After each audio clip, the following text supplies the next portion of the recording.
And welcome! Welcome to Sea Duckling Open number 128. We are here for our monthly Diamond and Below tournament, and we are already loading into the first of our maps, the first of our series. With someone we already know, and someone not quite as much.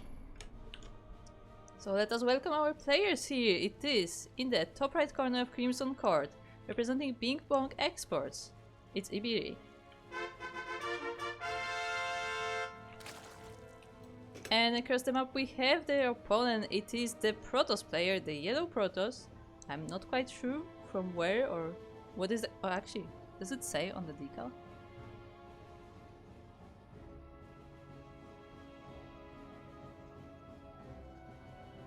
I think it's Insane Master Killers? Question mark?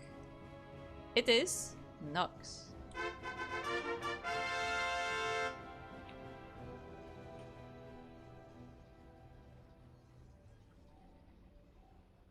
So yeah, welcome to once again our monthly Diamond and Below tournament.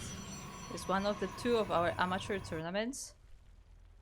Again, this is one is for diamonds, so diamonds, platinums, golds, everyone is welcome.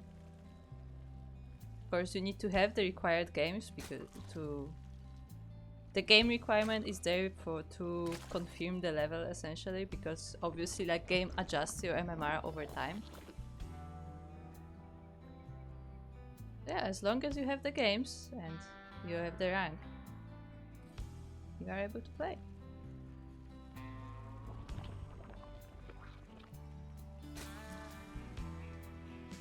I should probably introduce myself, huh? Yes, so I am Kuro. I'm the co-founder of CranKy Ducklings, and normally you can hear light casting over here on this channel, but for the amateur tournaments I am the one on the channel, on the screen, on the stream, while Light takes the role of the admin today. So you can definitely see him in the chat. And yeah.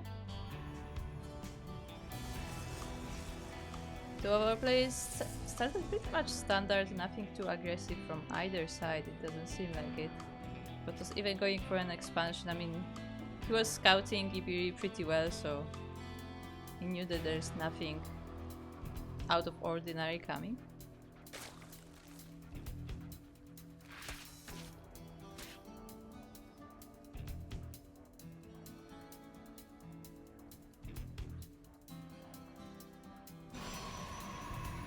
Oh, interestingly, Nox actually chooses to go for a Zealot anyway. Even though he didn't see too many Zerglings from ibiree, like 4 Zerglings is nothing out of ordinary, like usually you go for 6 actually. Yeah, and the Zealot is used to close that wall. Interesting wall, by the way. I'm not sure. I think it's correct. Like, I'm looking at how this pylon is kinda in the way, but I think it's still okay. Ooh, cancelling the second gateway actually for a robo. That's a very interesting choice from our Protoss player. We do have a gateway in the main base though, so there will still be 2 gates. 3 gates actually. But yeah, interesting to put that robo in the front instead. At the same time, ibiree is taking that rich gas base in the front.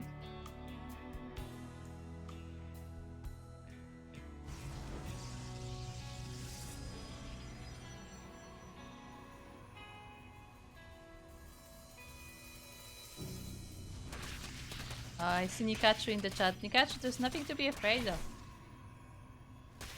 I mean, we're all learning here. I mean, hey, my highest rank is Platinum. Just want to point that out. I never reached higher than Platinum. So, you know, we're all noobs here.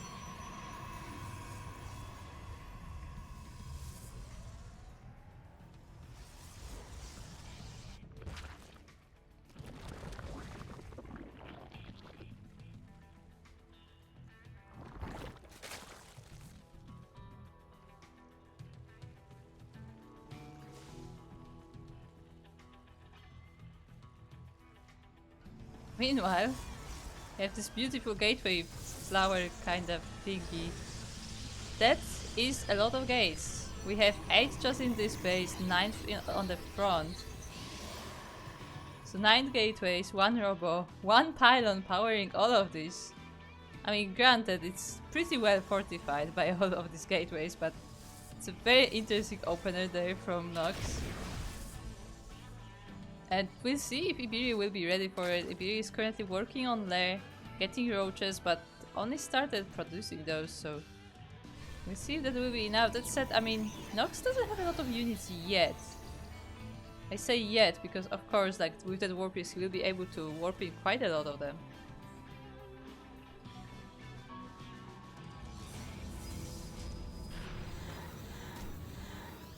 Okay, now important thing to keep in mind.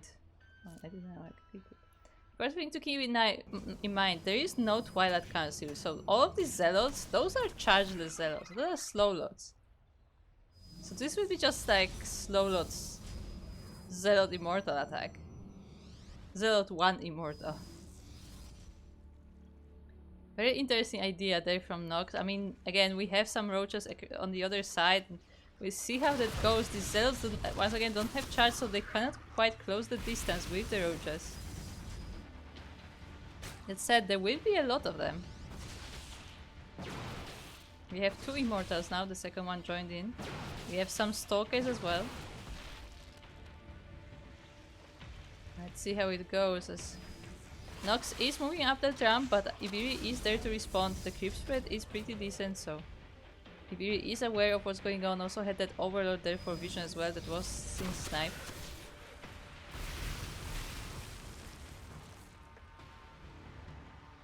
Nox is trying to rotate, but ibiree is chasing this army.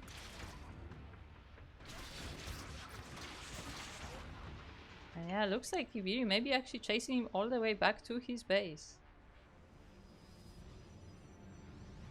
Still more gateway units being ordered in, adding in some sentries, adding more stalkers. There's another immortal. As it just finished, still no charge for the zealots, still no Twilight Council. We're just going straight for the brute force. And now the zealots are pouring into the roaches. There is one force field, but it doesn't split the army, and most of the sentries are being sniped. The roaches are moving forward. They are dealing with the zealots, but the zealots did close in the distance. There's another wave of warpins.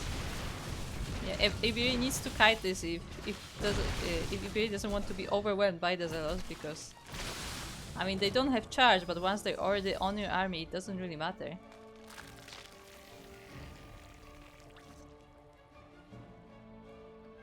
And actually the numbers are not looking so strong for ibiree anymore, but he's setting up and surround and going forward against this army of the Protoss. There are 3 immortals in this army though. ibiree is trying to focus the strongest units down, trying to deal with the zealots on the way, but yeah, the zealots are now being decimated and one of the immortals is already damaged.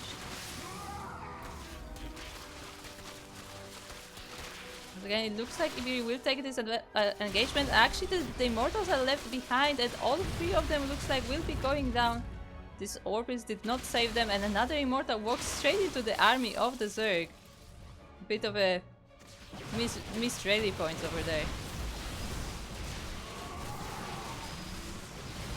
Ooh, the Warpis goes down to the Biles, and with that, GG is called. ibiree will be taking game number 1.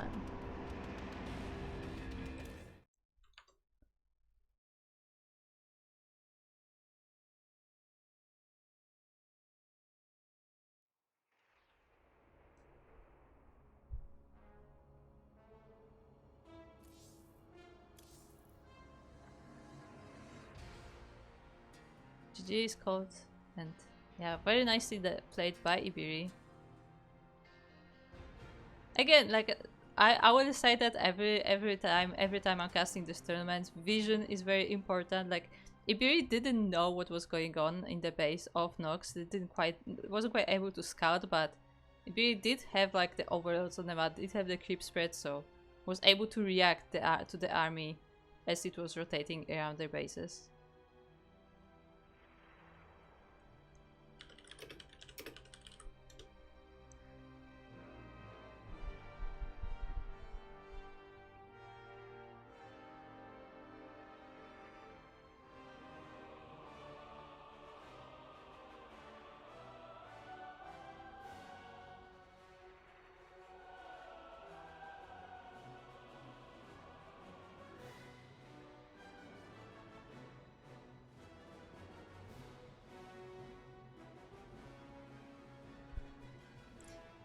Also hello to everybody in the chat.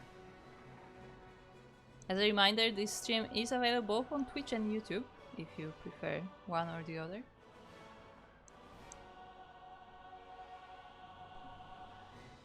See, we have quite a few people in the chat, quite a few regulars. We have Psychons, we have Nikachu, we have This is Demo, also known as No Clone. We have Captainfisch, one of our competitors in this tournament. We have Stan.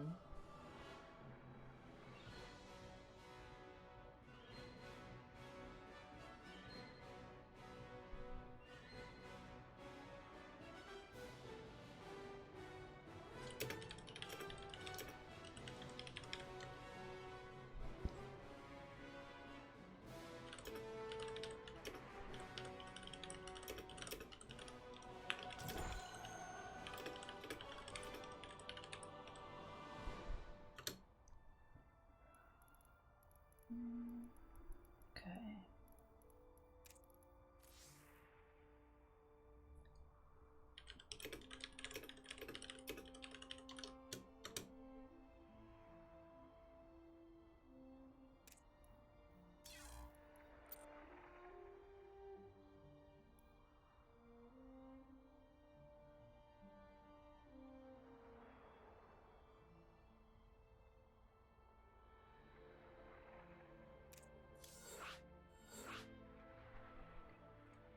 Once again, we're not good at multitasking.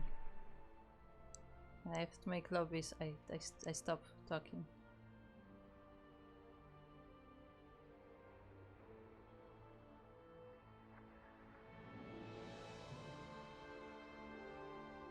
And we're getting our second game ready. The map has already been chosen. And as soon as we have lobby working, we will be jumping in.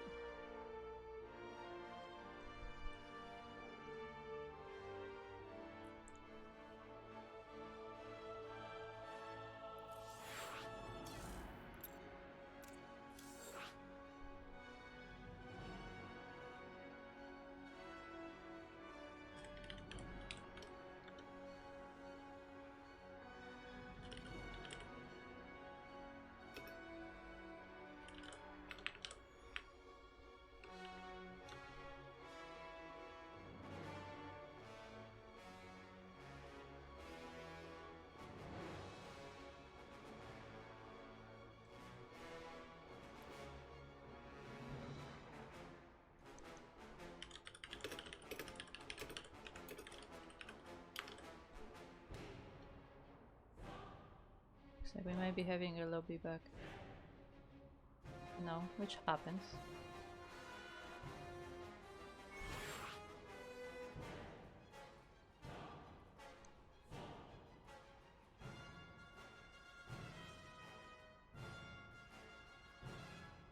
Hi Kura, and don't lie, I saw you stream on your GM account as shit. You know what? I will say, okay, I am GM in StarCraft. Okay, we'll stick to that. I am GM in Archon. I do have the rank of GM in Archon mode, and that's purely because I was playing with Light, and Light is just too good, you know? And also there's not that much a competition on the Archon ladder. But we do have the rank of GM, that is true.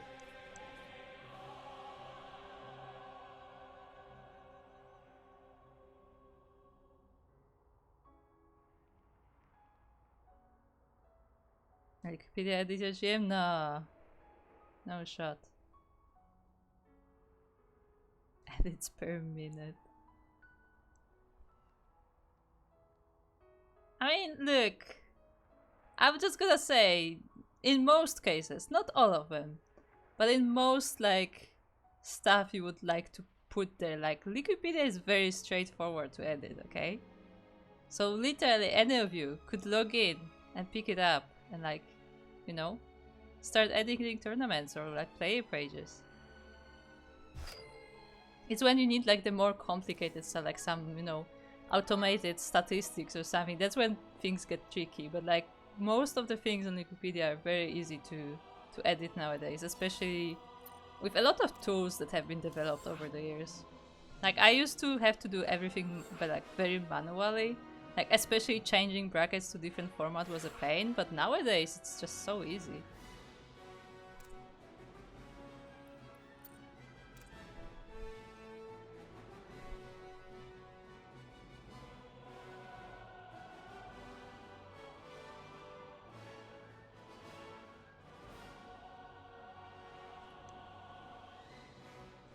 Okay. Looks like we have...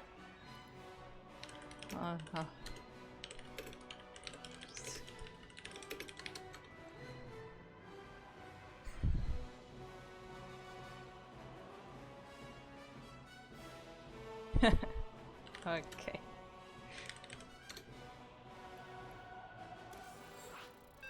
They thought I wouldn't notice. Our players switched the colors. I did notice. Aha.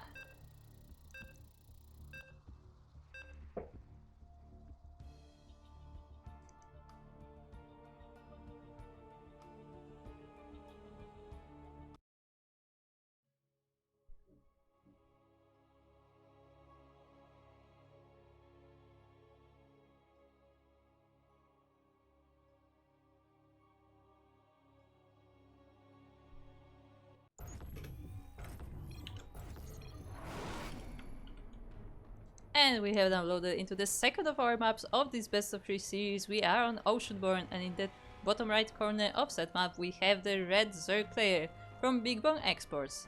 It's ibiree.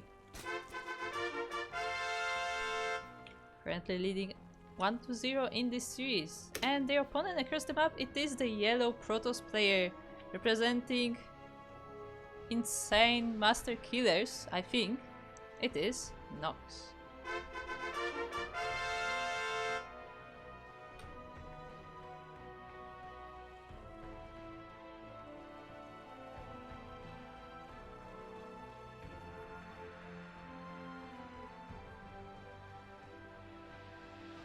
We're checking if there's nothing fishy going on. Drone having a bit of an adventure before getting that hatch first. But I mean, our Protoss is also not one to cannon rush or proxy, it seems like. Although we did have this very committed build in game number 1. A lot of gateways.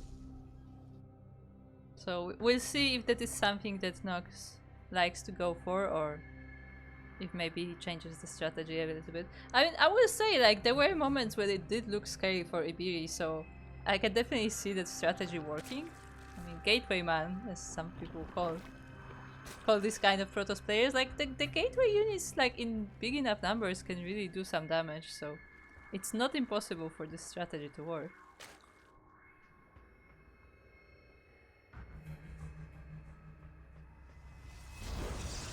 And no, Wikipedia is not HTML. Like it was still like forms where you just had to, like, you know, fill in a form essentially. But like back then, like if you wanted to like change from like 16 people brackets to like 12 people bracket, like you had to change a lot, and it was just too bothersome to do.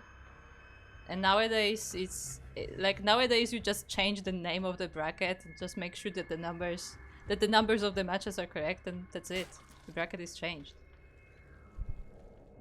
Like, the system has definitely been improved quite a lot over the years.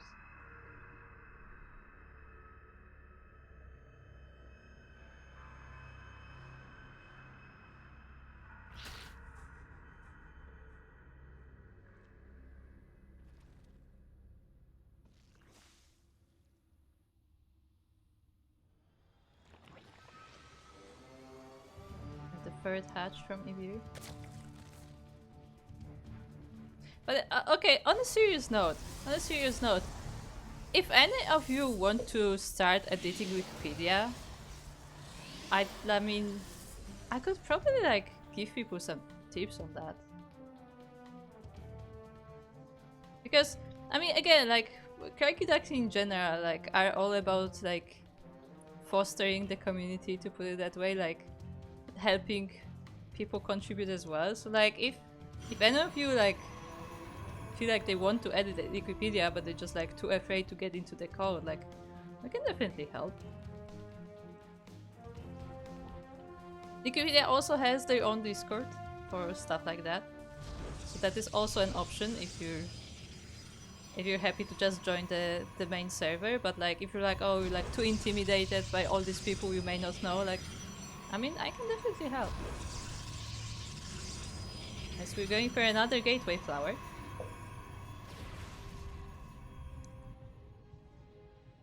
The Immortal already showing up. The Zergling has scouted this, so ibiree knows that a similar build is coming up. Maybe actually even the same. We have 6 gateways already on the top. Oh, actually, 6 guys together with this one. Wait. No, okay. I'm not crazy. I'm like, wait, it said 6 gateways in production, but this one is already finished. But no, there is another one here. Okay, I'm not crazy. So we're gonna have 7 gateways total for the time being. Once again, no Twilight Council, so no upgrades, no forge, no nothing. Just pure units.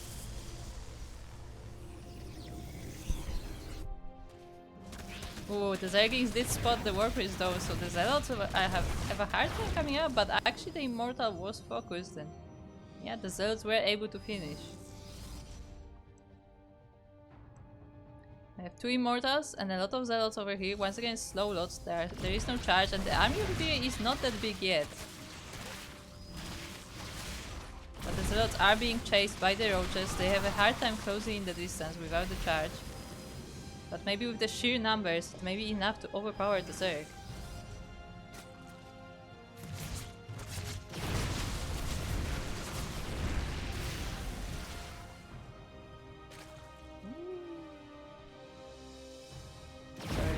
That will never stop it. Yeah, the third base of ibiree is actually under fire. The Zealots deal with the hatchery quite quickly. We now have Stalkers added to the mix as well as that single adept.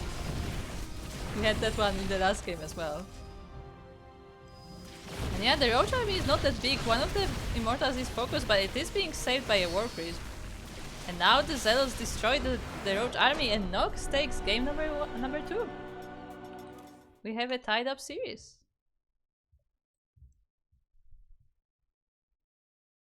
So once again, showing that that strategy definitely does have its strength.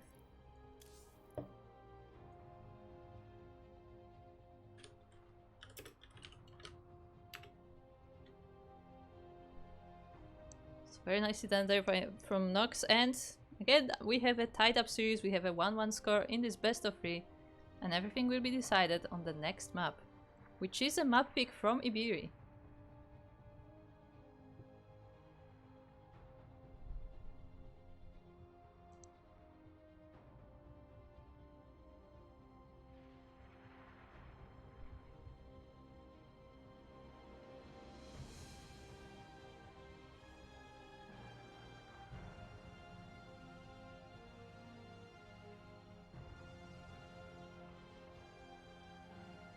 Just awaiting that map.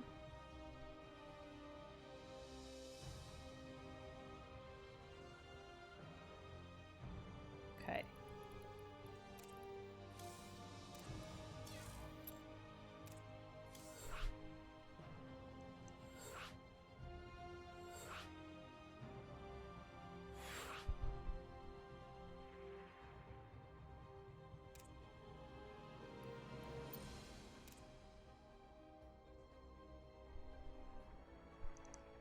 Okay, our players are getting ready for game number 3.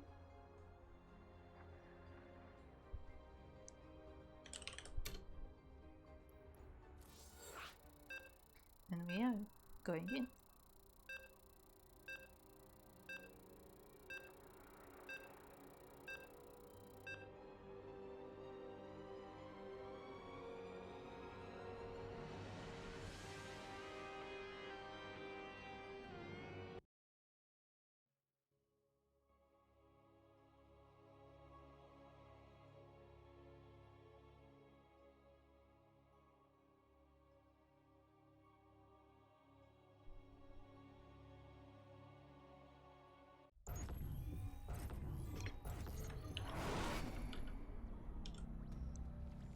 And we are now in our third map of the series. It is Amphion, and in the bottom left corner of Amphion we have the first of our players.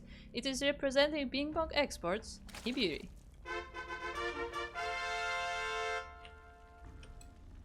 And across the map we have the yellow Protoss player representing Insane Master Killers, It's Nox.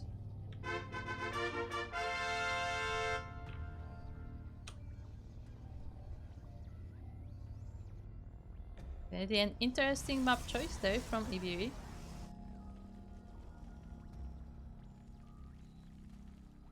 I mean, we'll see what Nox does, because something that would be very strong on this map, of course, is any type of flyers. Like, if Nox decides to go for a Stargate, that could definitely be very nice for him. Like, some oracles flying across the map on this map are quite useful.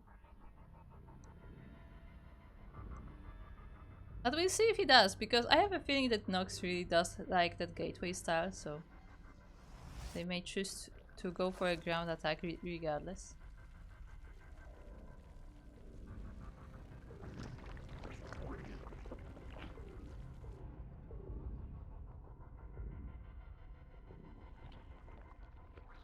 As again, Nox scouting across the map. Sees that it was in fact a hatch first, so there is nothing to worry about so far.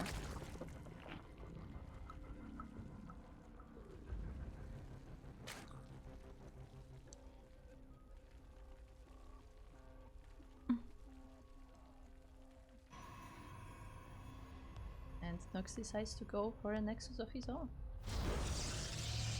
He of course does keep an eye on this, having the overlord straight on top of the wall. To be fair, we'll see how it goes this time, but I mean, Nox does not make stalkers early on. So it's entirely possible that ibiree can just hang out with this overlord for most of the game here. And be able to get all the scouting done.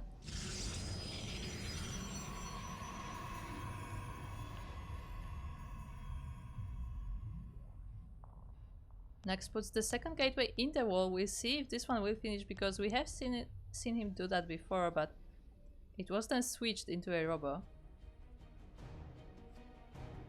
Ooh, and we do have a Stargate! There you go, Nox. We actually have a different build this game. There is a Stargate coming up.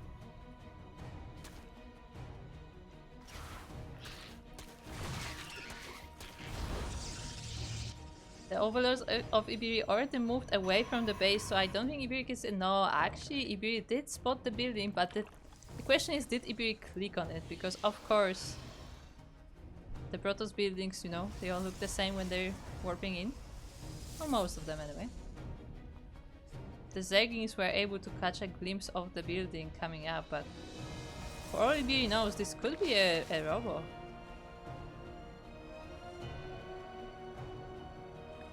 Our Zergling has also mined the mineral wall and is expanding towards the Protoss on that side of the map. And we have our first oracle on the way. I mean, ibiree does have 2 queens, ooh, and does have the spore in the Natura as well. I guess ibiree did notice that this may be a Stargate, and the Overlord confirms the oracle moving out. We also missed those Zerglings coming up. Or miss. I mean, maybe Nox was able to see them. We have 2 queens on each base. There's spore on the Natura. The third base is... Oh, actually there are 2 queens there as well. I was gonna say that it's less defended, but the 2 queens already made their way over there, and yeah, the oracle is not able to get any damage done. Oh, the probe is being caught outside of the base of Nox, so the third will be denied for now. And second oracle joins in. Looks like those 2 oracles for now will be used just to secure this third base in the front. Nox deciding to go for the horizontal expansion.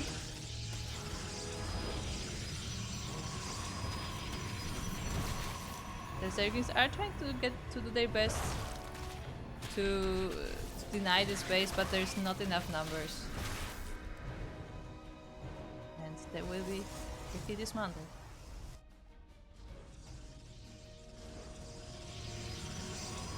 Looks like those 2 oracles are all that Nox wanted to produce, and he's now focusing on other things, focusing on the gateways, getting observers. Let's see if he switches into Immortals next. So is that? Okay, this is not a full wall. I was afraid for a moment. So getting this nice spotter pylon on the other side of this main. We're getting yet another vertical base, once again moving towards the Protoss.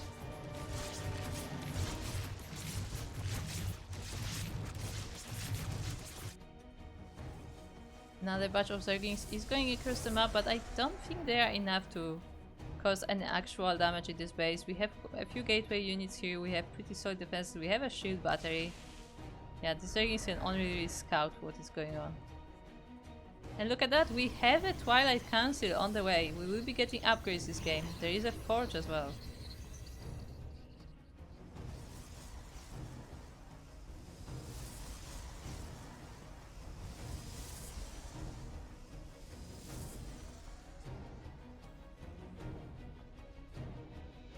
Don't forget to stay hydrated. ibiree is working on roaches, getting that roach speed. The first roaches are popping up.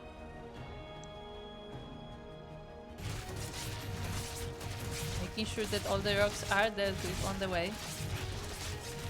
Of course, there's still the matter of the mineral wall over here, but I guess there are other ways to access this area.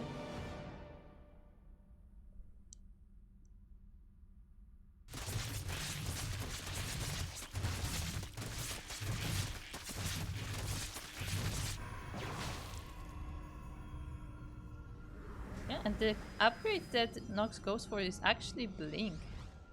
So it looks like it will be much more Stalker heavy this time.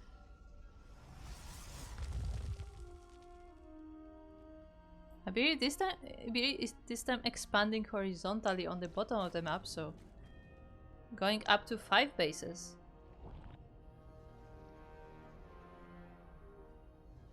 From the side of Protoss we have Storm on the way.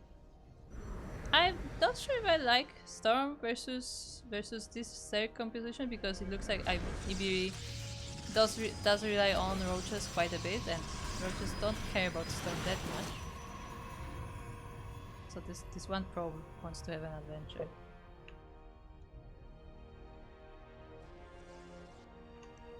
And it looks like the Zerg forces are moving in. Are moving towards the bases of the Protoss. We have Lynx, we have Roaches, we have Ravagers. Protoss army was slightly out of position, but now it's there, and the Roaches will try to surround it using the top ramp here. The Oracles are actually dishing out a lot of damage, but they do have limited energy. But it may be enough. Overcharge is triggered as well. And ibiree has to be careful about this engagement, because this is a big Protoss army. At the same time, a few probes did die at this new base, but nothing too major, and ibiree has to move back home. Nox is actually chasing this. I mean, Nox has the bigger army at the moment, but after all decides to secure the 4th base instead. And what is ibiree's response? ibiree did get a Hydra then, and is working on the hive, so I guess we will be seeing lurkers. Although I don't think there's a lurker then yet. Yeah, it doesn't seem like it. Or maybe it's just a roach Hydra with vipers, I don't know. Ah, this poor Ravager.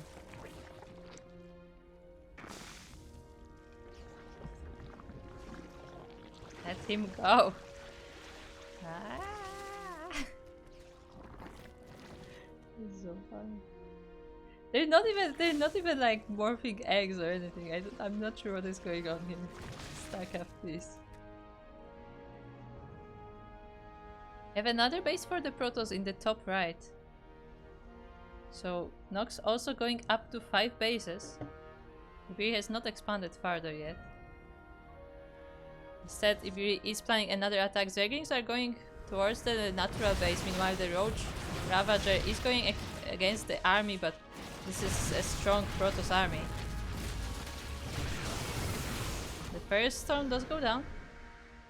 At the same time, the Zerglings are trying to get into the wall. Some of them do sneak past.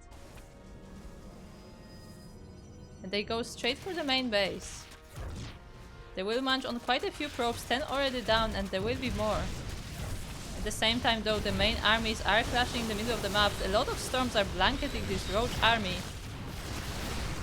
The oracles are targeting ravagers. And hydras. There's like one hydra in this army. So 17 probes dead. That is definitely nice for ibiree, but now this Protoss army is at the doorstep. And ibiree did suffer some losses. I mean, this is still a strong roach army, but I'm not sure if it's quite able to deal with the might of all those immortals, and even an Archon added to the mix.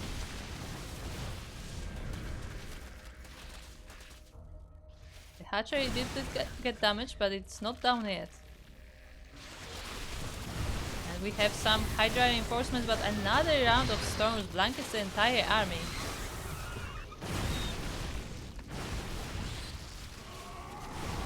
I think ibiree has enough to hold this, but ooh, suffering more damage from the storms. Now the lurkers are out, and Nox decides to, you know, to regroup, to move away, to get into a better position. But yeah, ibiree is just trying to get it to buy time. All these lurkers are about to pop out, and they have to whirl. There are 2 observers, so it won't be that easy to deal with this Protoss army, and actually most of the lurkers are already being dealt with. And the Protoss army is not that bad off. The Zerg is melting in front of our eyes. We still have so many stalkers, so many immortals, and there are still more storms ready. And these 2 observers did not go down. Nox overpowers ibiree and takes game number 3.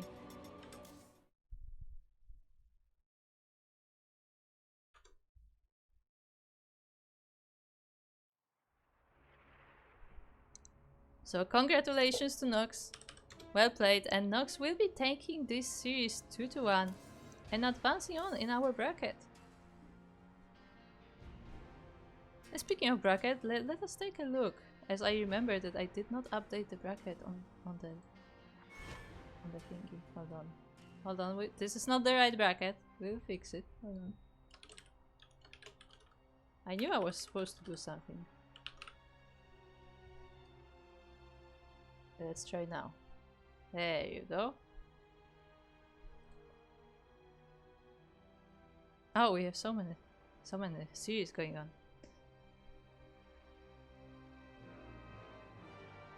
Okay, so Nox takes on ibiree 2-1. And next up, Nox will be playing versus Captainfisch. At the same time, we have some other series going on. Legoland is playing Lochka or Lochka. Lochka? Lochka. Either of those is probably the pronunciation. Meanwhile, Battle Pants is facing Davlitos. We also had the first of our results in the bracket, which was Bulochkin taking down Zergtanes 2-0, and Bulochkin is now facing GreatColtini in the quarterfinals. Meanwhile, we have our own quarterfinals match, as we have Captainfisch versus Nox, or Nox Happening. That's their username on challenge.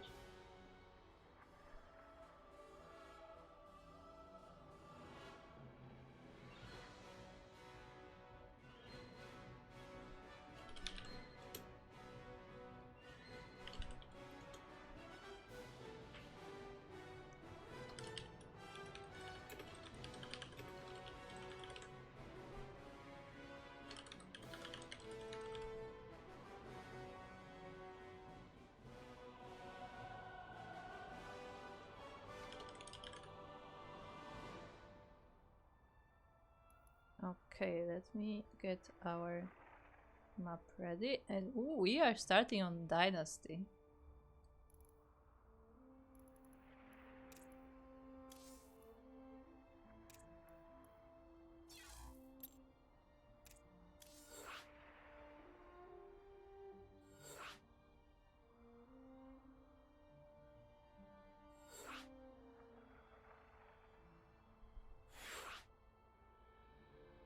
As a reminder, there will be predictions in the chat, or I guess by the time you hear this message they should be already on, so make sure to vote in the predictions if you want to get some points, potentially.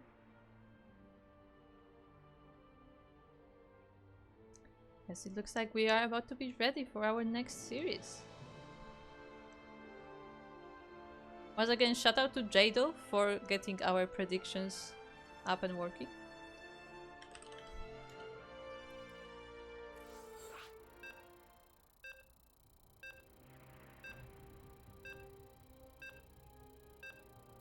Yes, Jado is the one making some neat gadgets for streams. So far we have the very first Quacker ranking done by Jado. And he is working on a new update, by the way. There will be an update to it. And we also have the predictions, which now take...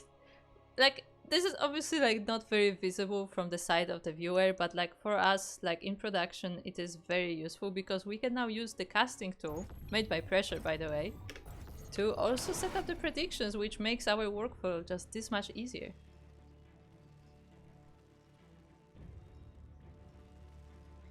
But anyway, we have loaded into the first of our maps of this best of 3 series, of this best of 3 quarterfinals.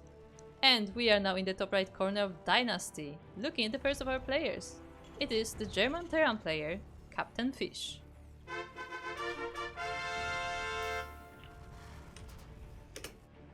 And across the map we have their opponent coming from the previous round. That was a weird sentence. But it is the yellow Protoss player representing Insane Master Killers. It is Nox.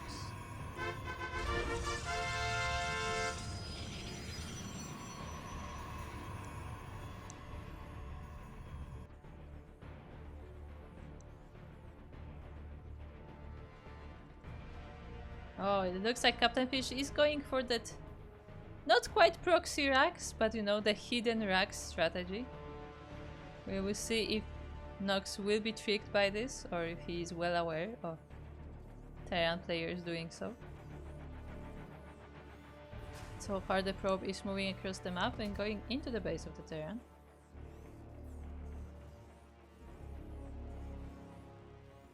Of course, since that there is no second rack in the base, or any other building for that matter, no.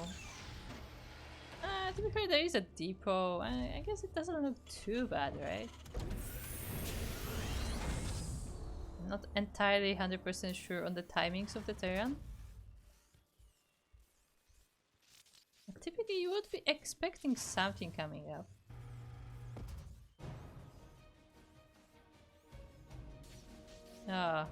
Ice. But yeah, Nox definitely knows that something is happening as this probe is sticking around and checking what is going on. Nox did go for that gold base expansion, and now he's chronoing a depth. I mean, he will need it because the first of the Reapers is already going across the map, and this is a Turax production.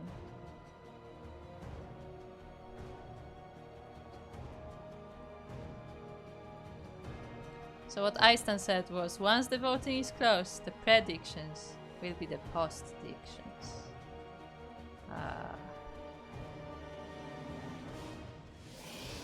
First adept is out. We have a Twilight Council on the way. But Warpgate is not yet finished, so we only have the regular production for the Protoss, and the adept already does not have shields. There is no shield battery here. Actually, the shield battery gets blocked as well, and the second adept will try to save this situation, but we already have 3 Reapers, and as a reminder, they do regenerate.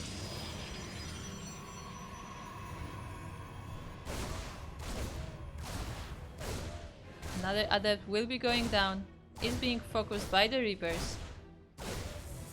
There are 4 Reapers now. The probes are forced off the line. Try and save the situation, but that also means that the probes themselves are in danger. Already 3 going down.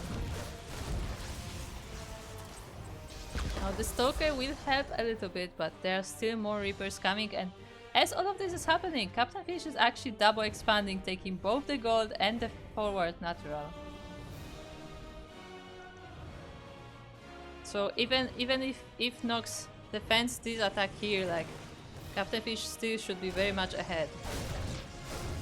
And yet this army of Reapers is dealing quickly with the probes in the gold base. Now there is a shield battery, so that will definitely help in the defense. And Captainfisch does have to respect that.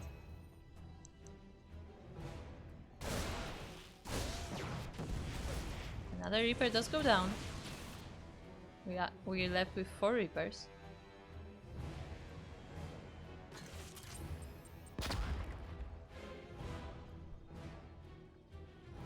It looks like for the time being it's the end of the harassment from Captainfisch. I mean, the Reapers will keep diving in.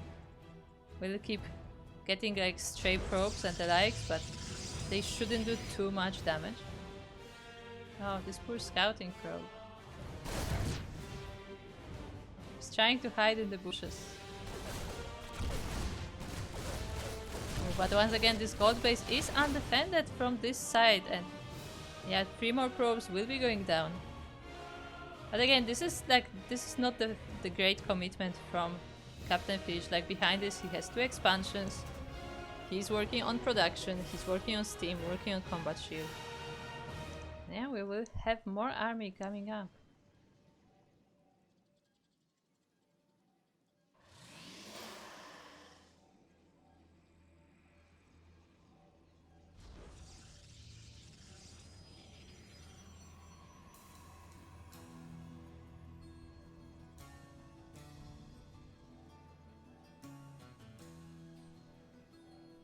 Looks like for the time being the situation will settle a little bit.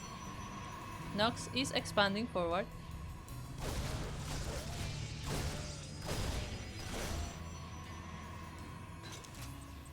The Reapers of course still pose a threat, so Nox has to constantly keep in mind that they are around, has to pay attention to where they go.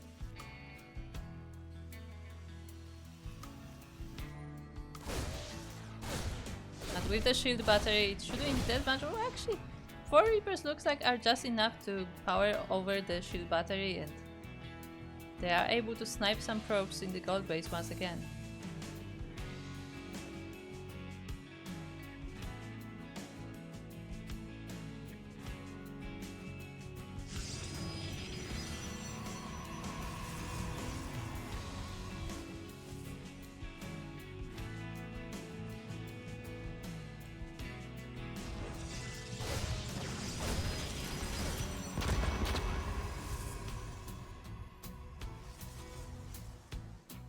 Somebody asking about MMR in the chat. This is a diamond tournament, so I believe most of our players are the rank of diamond. Which diamond exactly, that depends.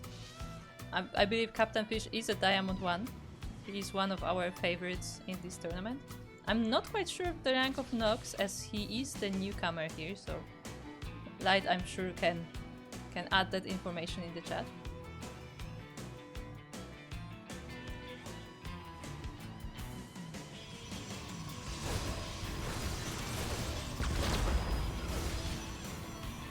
The shield batteries, the Reapers no longer can really do any real damage. Of course, again, like if all 4 of them shoot at the same time, they are able to snipe probes, but yeah, they have to really time this together.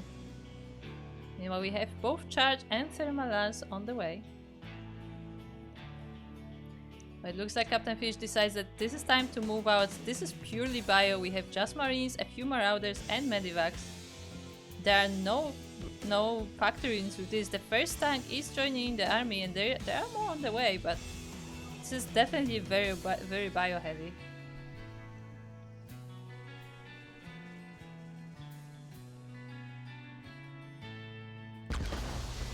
The Reapers still trying to do what they can at this gold base, but it looks like one of them did go down. I don't know if 3 Reapers are enough for the sniping.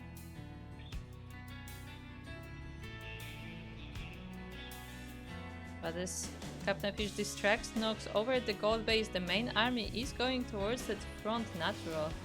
There is an immortal there, but I don't know if that's enough. The scan gives away the attack, and the bio army is rolling in. The probes are evacuated, the immortal takes a lot of damage, and the Nexus falls down immediately. Once again, man with gun, pretty good.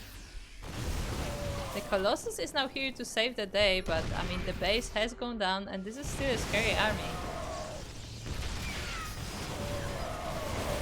The Colossus actually gets focused and it goes down immediately. With that, GG is called. Captainfisch will be taking game number 1.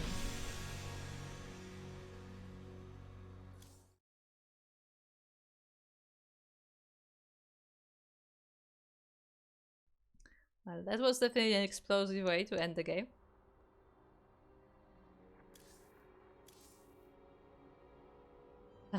Our players are expressing their joy and love for the map. It's clearly that's their favorite.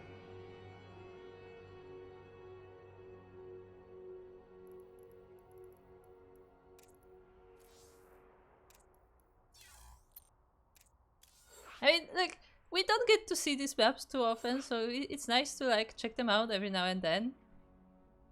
See if maybe there's something interesting that can be done.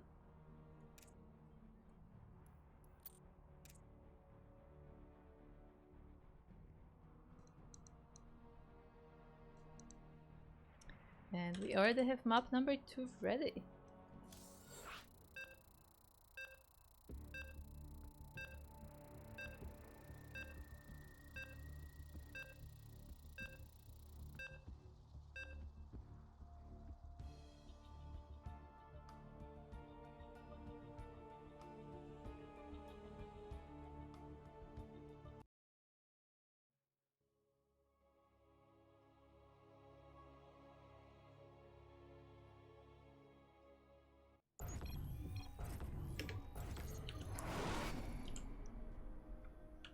And welcome to map number 2. Map number 2 is Oceanborn.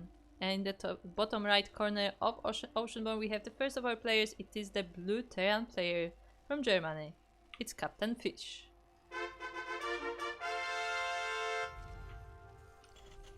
And his opponent in the top left corner of the map, it is the yellow Protoss player from Insane Master Killers. It is Nox.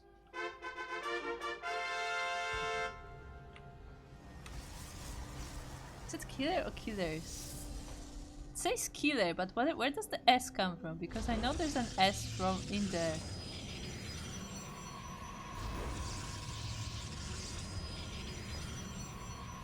What does it say there? There's team something. It's so small I cannot tell. If anybody is familiar with the clan, do let us know.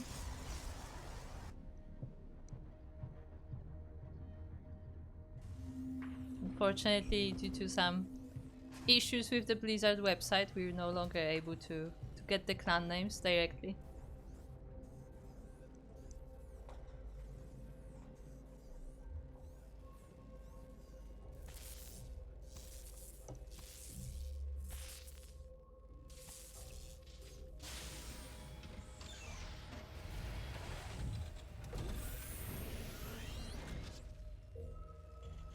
Oh, as we have citizens arrest on that probe.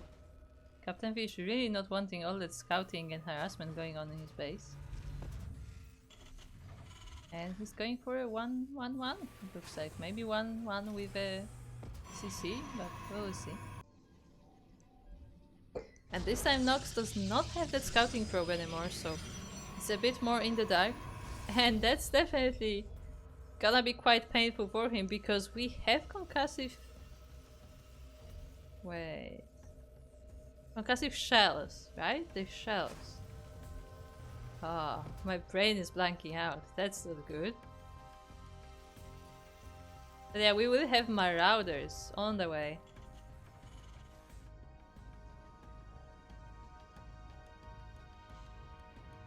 And they can definitely do quite a lot of damage to the Protoss, even with Cyclone on top as well, so...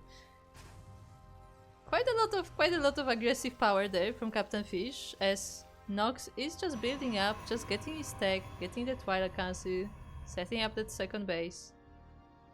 And yeah, I'm not sure if Nox will be ready for this aggression.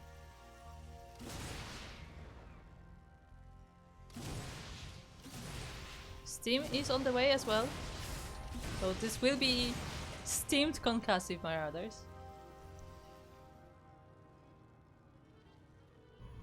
And I mean, Nox has a few units, has 2 adepts, has a stalker on the way. But it's nowhere near this firepower.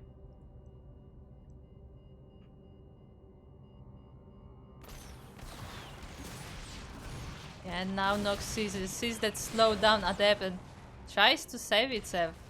Actually, that's funny because the shade is not slowed down, right? Yeah, the single adept versus this entire army is not quite the match, and there is no shield batteries in the natural. The stalker goes down, and Nox is out of units. And just like that, GG is called. Captainfisch will be taking this series 2-0 and advancing to the semi-finals.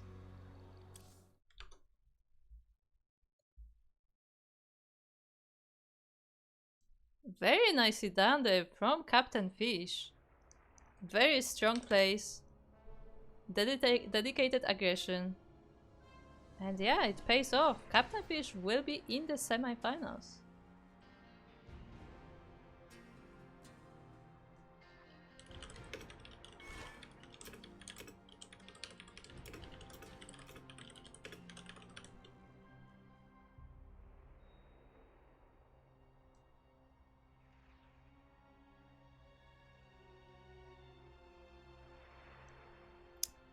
I guess this is the time to take a look at the bracket.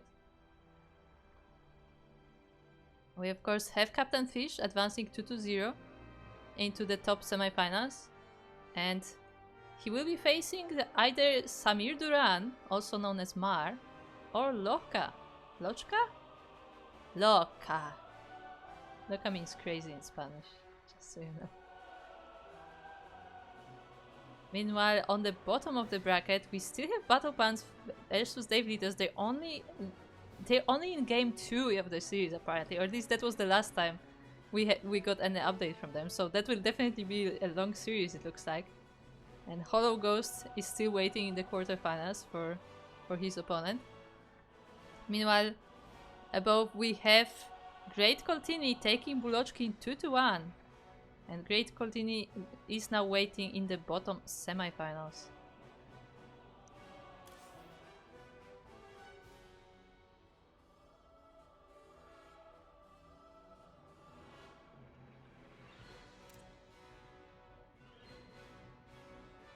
It looks like we will be waiting for either of those series to finish. From the looks of things, it looks like probably SamirDuran versus Lorca should finish first.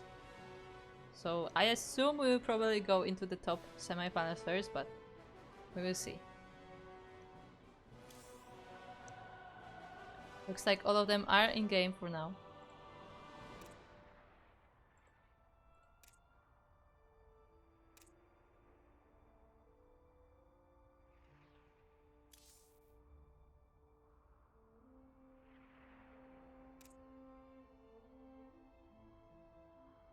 Okay, I'm being updated that Samir and Lorca are on EU. I guess I could try and see if I can catch them. Ah, true, to be fair, I mean Captainfisch is also from EU, so this semifinals will be on EU anyway.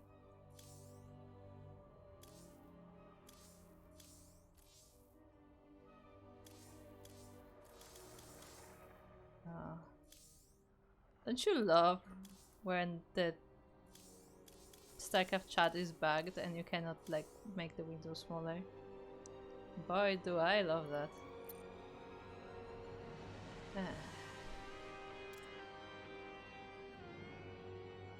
Well, anyway, it doesn't look like our players are out of game, so I think we will be going to a short little break. Oh, as we have a result, and looks like Battle Plans took down Dave Litos 2-0 and will now be going against HollowGhost.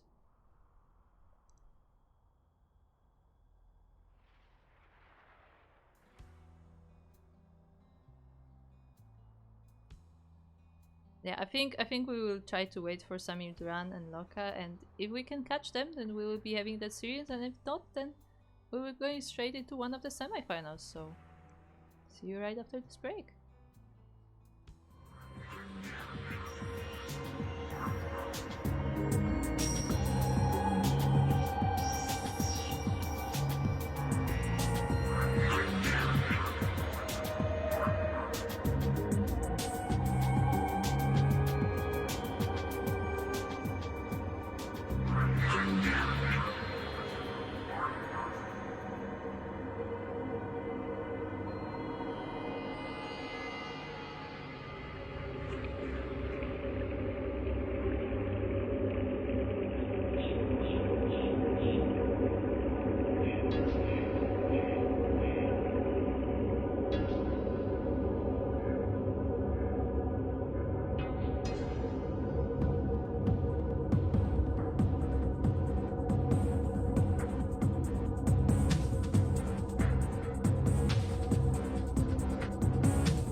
Welcome back! Welcome to the semi-finals of Sea Duckling Open. Jesus. Number 128. Oh god, my pronunciation is starting to slip. Things are not going great, but I will make it. I'll make it to the end of this broadcast. As we are now on Oceanborn, map number 1 of the semi-finals of this best of 3. Predictions are open, but they should be closing soon. And we are looking at the first of our players. It is the blue Terran player from Germany. It's Captainfisch.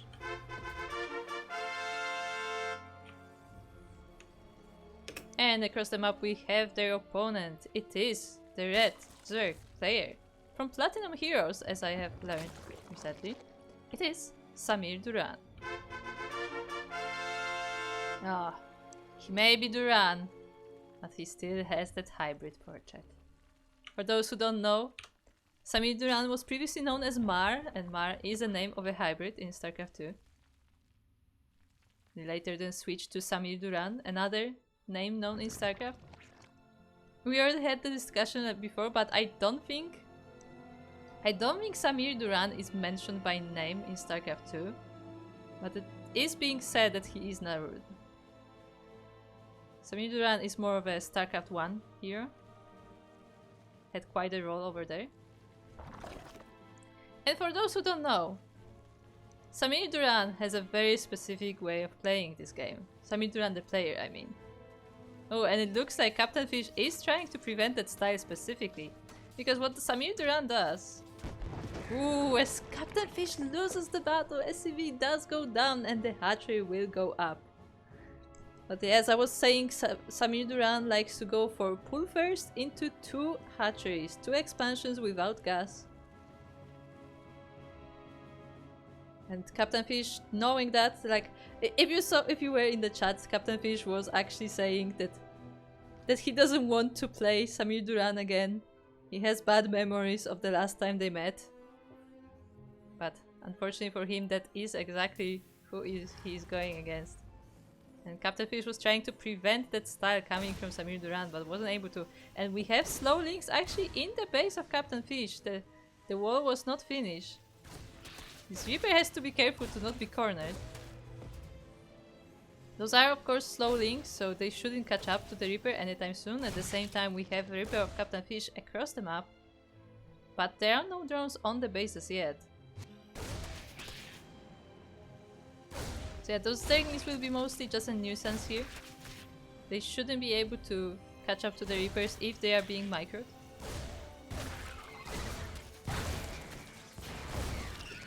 And they are being dealt with, but... yeah, they definitely cause quite a distraction for Captainfisch. As at the same time we have that 1 Reaper across the map, but versus 2 Queens it's not so easy anymore. The other Reapers will join in soon though. And SamirDuran is going for the Roach version of this build. I've seen him go for Link Bane after this once or twice, but he seems to be preferring the Roaches nowadays. Ooh, and one of the Queens is actually getting focused. There are no transfuses yet, there's no energy available. And with some nice micro, Captainfisch is able to take down the first Queen, and the second one is getting low as well. Very nice micro there from Captainfisch. And now he has the open way into the bases, but not for long because the Roaches already pop out. And these Reapers are done for.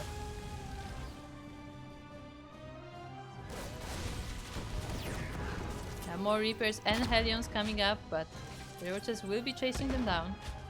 There are more Roach reinforcements coming from the bases. Of course, 1 Roach was not able to withstand the firepower of this army. The creep is getting cleaned as well, which is definitely nice for Captainfisch, but there are Roaches going across the map towards his base. Does he have a tank out? No, the tank is being in production, but it's not available yet. This bunker will not finish. So Captainfisch is stuck on 1 base for the time being. There are no Ravages in this army, those are just Roaches. Something important to point out, they do destroy these add-ons, so they will be able to get into the base, but the tank does pop out. And with that, SamirDuran has to move back. At the same time, this army of Reapers and Hellions is still in the base of the Zerg. Still sniping down queens. Another queen going down. The roaches will of course deal with this army, but that's a lot of lost queens for SamirDuran. I mean, he likes to defend early pretty much purely on queens. Like, the roaches are coming up, but the roaches are mostly offensive. While for defensive force, pretty much exclusively SamirDuran uses queens. So losing this many early on is definitely painful.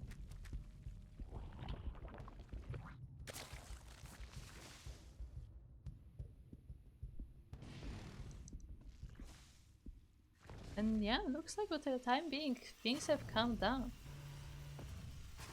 Our Terran is working on Steam. Getting the production up, getting all the tank production, most importantly as well. 2 tanks already up and defending the base.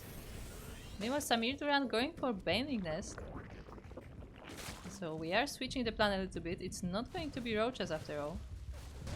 Of course, he still has quite a few and he's... I don't think he's making more. I think he's switching it to Link Bane now, but he has made quite a few roaches, so they are there to defend from the Hellions. Zerglings really love that Overlord. Maybe they want to like be picked up. Like, imagine Overlord picking up the Zerglings in his big arms. Anyway, the Zerglings are going across the map. And Captainfisch is trying to expand into the natural. So this base is quite wide open. The tanks are of course there, so they will help with the defense.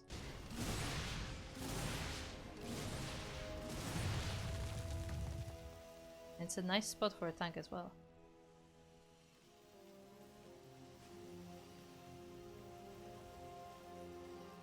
SamirDuran scouts the base with an Overlord, and he sees how set up it is. Still rallying forces across the map though. The Zerglings will be coming in. But with 3 tanks here on the ramp, I don't know how much damage they can do, but at the same time friendly fire will be painful as well. The Ravagers are trying to do what they can. I mean, the Zerglings get to the army and they shoot through entire mineral line of SCVs, but I don't think they will be able to break the main base. There's a few roaches left and that will be it for the attack of SamirDuran. So SamirDuran loses entire army, but unfortunately Captainfisch used the SCVs for the defense, so 19 workers go down regardless. So, was it worth it for Captainfisch? Hard to say, but I think SamirDuran got more than he expected from that attack.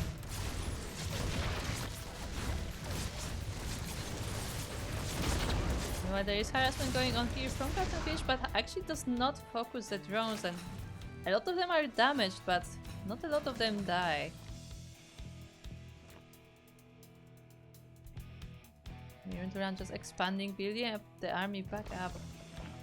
I mean, he's mostly focusing on droning now, as it doesn't look like Captainfisch is gonna be moving out soon. But yeah, like, if you look at the worker count, like, SamirDuran is just so far ahead. Like, of course, Terran does have Muse. I hear you, Yaku. Terran has Muse. But, yeah, losing the entire mineral line when you're only on 2 bases was quite painful. Oh no. I've been there. I've definitely been there. I did that once or twice. Or probably more times, but ever since I make very sure that you click the drones on the gas once the extractor is already morphing. Because that's what happens. Like, the drones standing in front of the extractor typically mean that you clicked on the gas before the extractor animation started. And that's when they're confused, because they're walking up and like, what are we supposed to do? So yeah, Zerg players, be careful. You have to calm down your APM and make sure that the drones actually go into the extractor. Oh, that's an interesting drop. This one Reaper is like, I'm a marine. Don't worry about it. I also have a gun.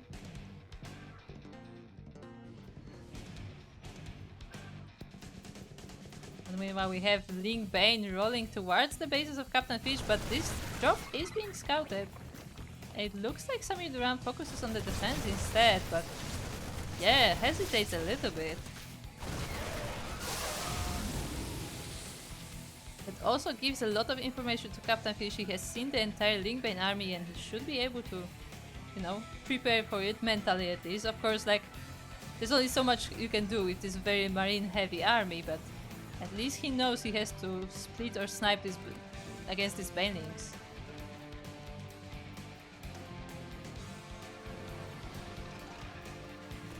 The scouting marine goes forward to see how the attack is going, and SamirDuran is moving in. There are a lot of tanks positioned here. A very nice split there, but they will be going down. Captainfisch has to hide back. Oh, he's going to the mineral line. Once again, 10 SCVs will be going down. 18 SCVs, and I mean the Marines survive, but once again the entire mineral line goes down in that attack.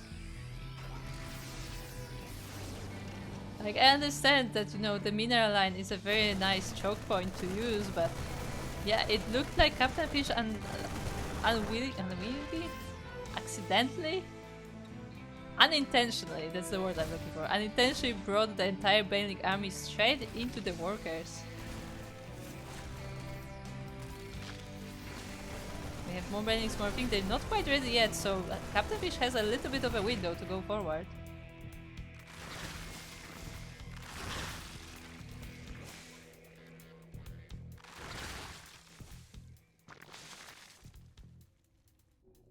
Yeah, after chasing the army all the way to the creep, Captainfisch decides to regroup back at the base. He has to once again remake those workers. He is dropping Muse, but yeah, losing that many workers must be so painful.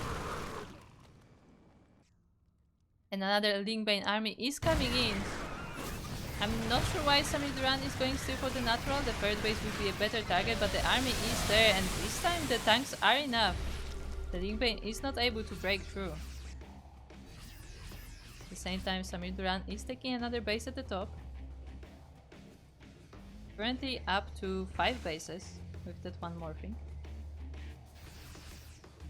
Captainfisch is currently on 3, though of course he has lost a lot of workers on those on that natural. Setting up a 4th CC as well.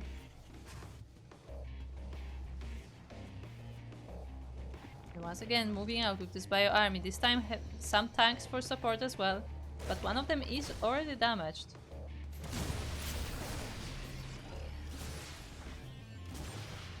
Nice press splitting there from Captainfisch. But we have ultras out already. The chitinous plating is not finished.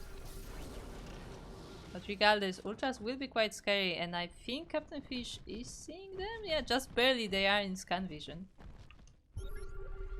And he confirms with a second scan even, making sure that he's not surprised by whatever is coming his way.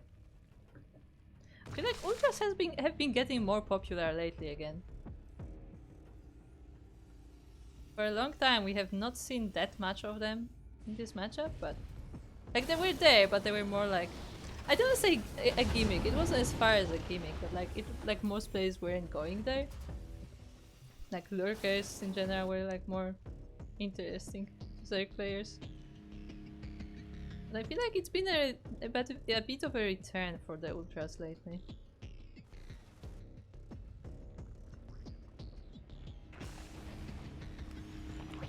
We have a double drop coming from Captainfisch, but it is spotted way before it can land. And the entire ultra army is chasing it. That medivac is also so low. Just one hit will be able to take it down. Oh, it's not being focused down, and actually unloads all of the marines in the natural of SamirDuran. The queens will be going down, and so will the drones. But the medivacs are getting so low. This army is not escaping from here. So Captainfisch just has to take what he can, as this army will be getting cleaned up. 12 drones is definitely nice, but it's not quite enough to even out the losses that he suffered before. 4th command center doesn't land on the top base, the very north base, but now the ultra army is coming in. We have a liberator set up, and we have some press please done. The tanks are nicely set up, but still the ultras are marching forward, and so do the banelings. Some snipes from the ghosts are going down, but there are so many ultras that they just threw down through the army, and GG is called. SamirDuran will be taking game number 1.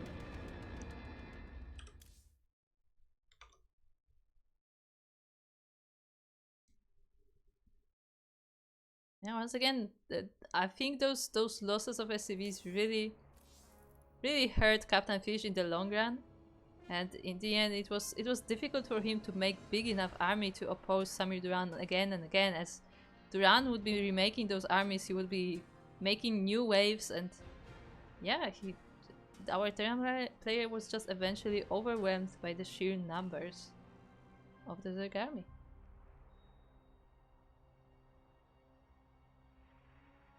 One of our players is asking for a little bit of a break, so we will be setting up that lobby soon.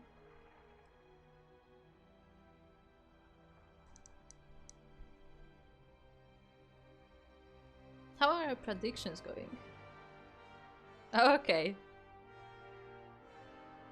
Apparently we have one person betting on Captainfisch. Guys, don't forget the predictions. I feel like a lot of people are forgetting to vote in the predictions. And of course there are a lot of those who cannot, like myself. I mean, firstly because I am streaming, but also because some countries, mine included, don't allow the whole prediction thing, so you can only bet for 0 points. You know, that's not quite as exciting. But still.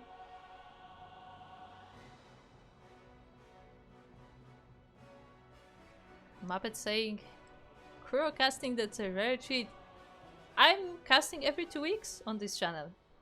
Recently that's been the case where I am casting the amateur tournaments. We have 2 monthly tournaments, and because they alternate, we basically have an amateur tournament every 2 weeks on this channel, every other Saturday. So if you want to tune in for those, they are available. Okay, we have our map.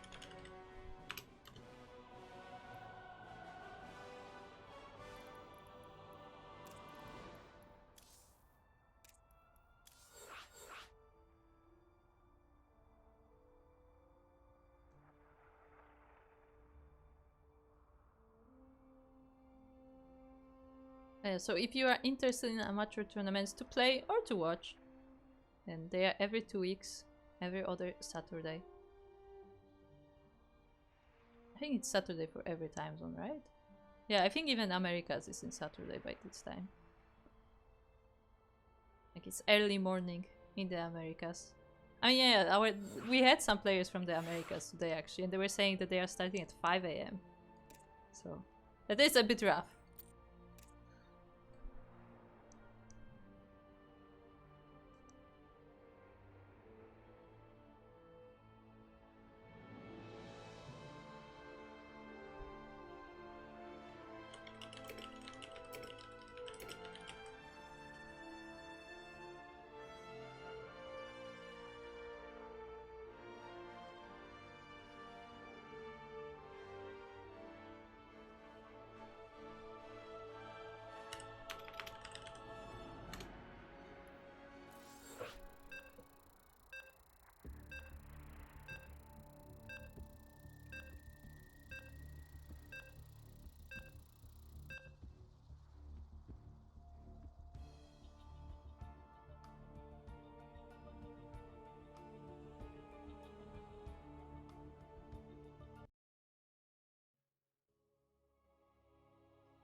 And we are now in the second map of our...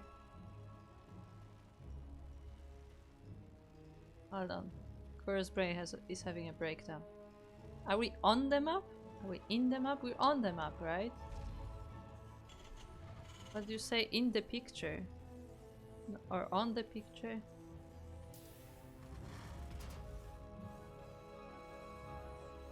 Confusion. Anyway, we are on Crimson Court and we are in game number 2 of our best of 3 semi-finals. Where in the bottom left corner we have the first of our players. It is the German Terran. In the blue, it's Captainfisch.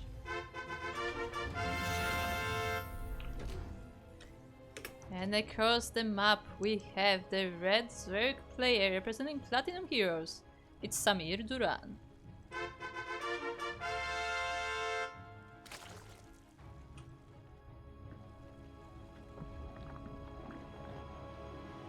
See, I was raised on StarCraft Brood War, and not the competitive one, but the campaign Brood War. So when I see the name SamirDuran, I immediately just hear the voice of Duran. Like, it's just, yeah, it's just coded in my brain. That's it. I have to like play those campaign one day, because like when the first time I've seen the Brood War campaign, like it wasn't even me playing, like it was somebody else in my family playing, and I was just watching because I was too young to play. And like because of that, like I don't remember a lot from the campaign. Like I obviously like I heard like some things I remembered, some things I just, you know, learned later. Some things were explained to me in a different way because I was a kid. So I feel like it would be cool to like go back and actually play the Brood War campaign and the StarCraft 2 campaign and just, you know, do a whole round of campaigns. That could be interesting.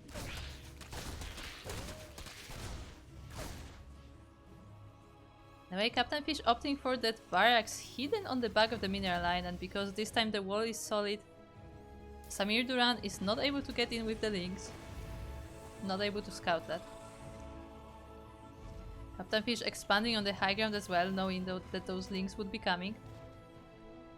SamirDuran once again going for his typical build of pull first into double expansion, and already getting the Roach Warren down, so switching to Roaches even earlier than last time, I think. The 3 Reapers are focusing the first Queen though. And it will be going down, there was absolutely no support for her. The other Queens are going down now, but damage has already been done.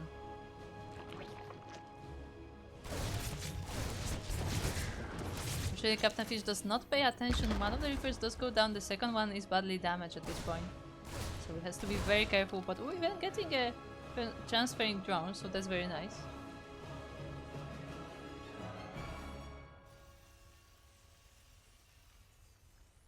Oh, and getting for a second CC, so double expanding as well. I mean, that is definitely a way to outgrid SamirDuran. We will see if that will work for Captainfisch.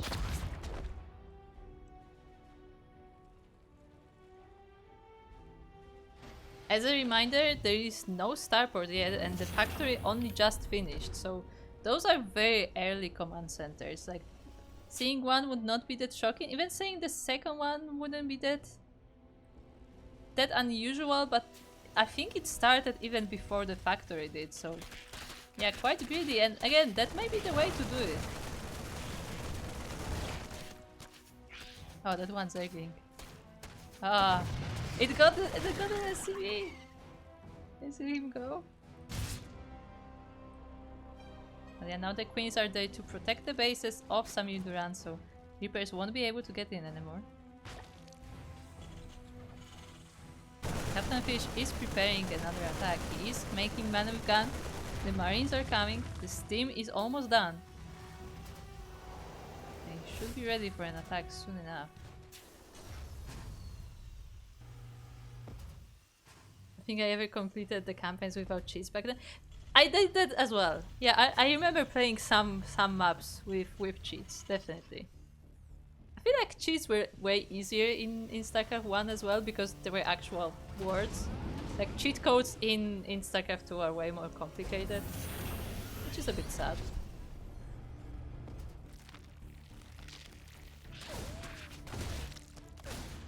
Oh, that one Reaper playing with death, and he lost.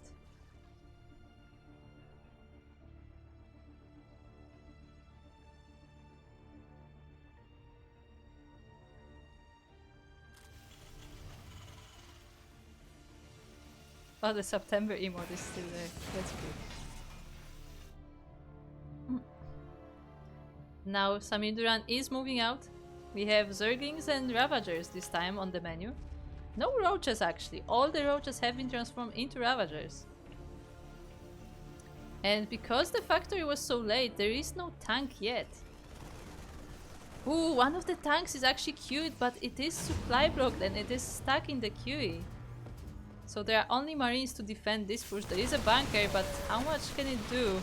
It's not being repaired, it's being sniped immediately by the Ravagers, and the marines are getting overwhelmed by this superior Zerg army. The Ravagers are walking in, the Zerglings are dealing with the SCVs that were not able to escape.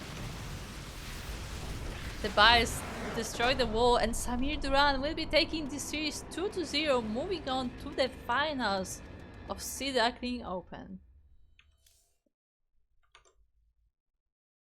See, I expected, I hoped that Captainfisch would be able to do it this time, but no, it looks like once again SamirDuran overwhelms the army.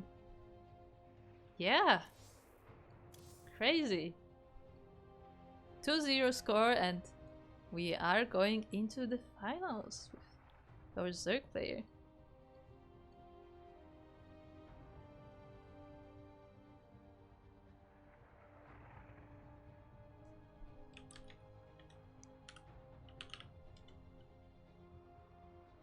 So that is our semi-finals done. Let me quickly check something. Wait, what am I looking for? My brain is very awake today.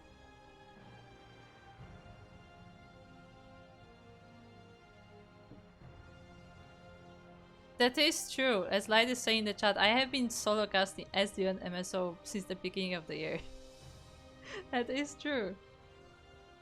I think that was what we did, right? We brought the amateur tournaments from the beginning of the year, I think. I think that's what happened.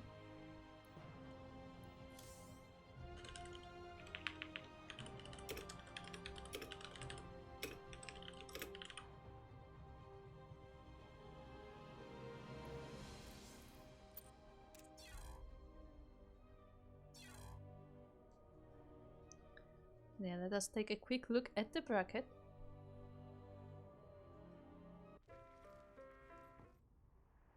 So again, we have SamirDuran taking down Captainfisch 2-0, moving on to the finals.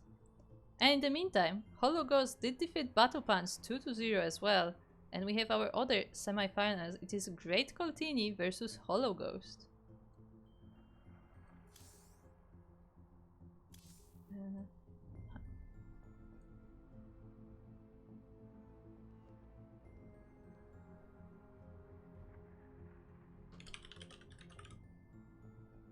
Oh, I can definitely spell.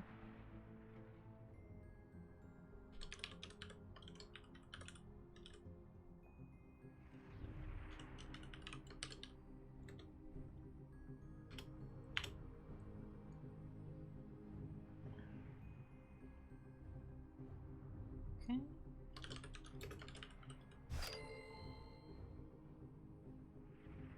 Oh. Oh. I have just realized what I have been forced into. Our second semi-finals is a TVT.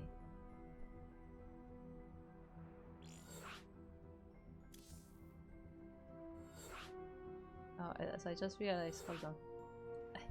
There you go, I have to update this. See, I had such a good transition and then I ruined it by forgetting to switch the series.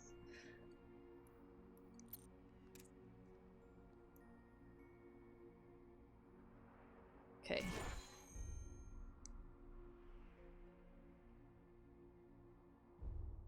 Players need a minute to set up.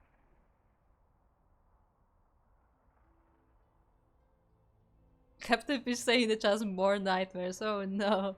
I have seen the chat for the fish.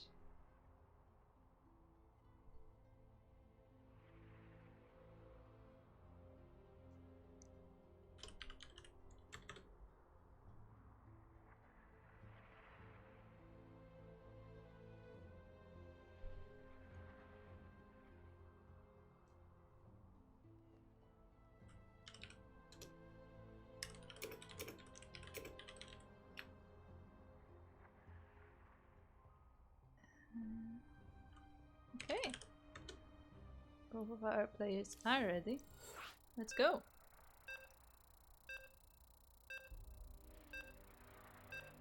Oh boy, and we're starting on Oceanborn too. Oh boy. I hope you have your snacks ready. We are going into activity.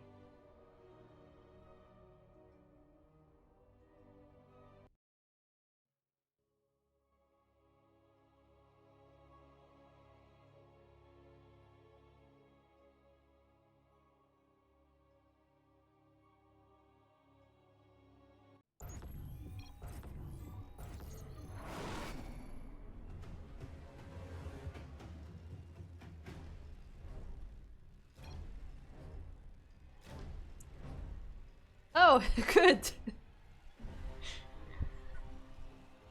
Well done. Welcome to TVT on Oceanborn. To our semi-finals best of 3. As in the top left corner, as well as in the middle of the map, we have the first of our players, the blue Terran player from Canada. It's GreatColtini. And across the map, unsuspecting opponent, the orange Terran player, it is HollowGhost.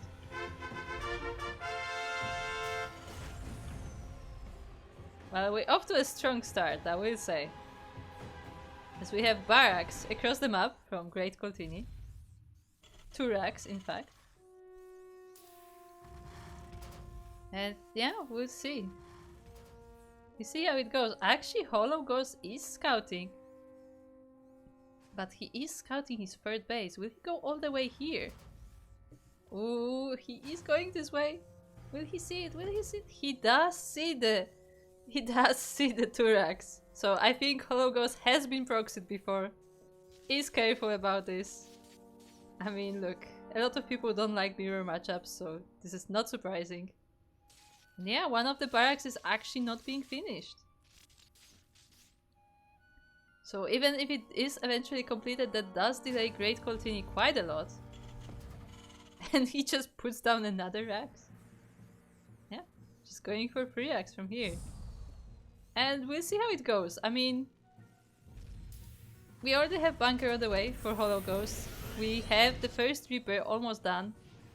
Factory is being built. And yeah, we will see. We'll see how this goes. Because even though HollowGhost was aware of this coming, like, he doesn't quite have the same production that GreatColtini has. He actually is going forward to start the fight, but unfortunately it is GreatColtini that shoots first.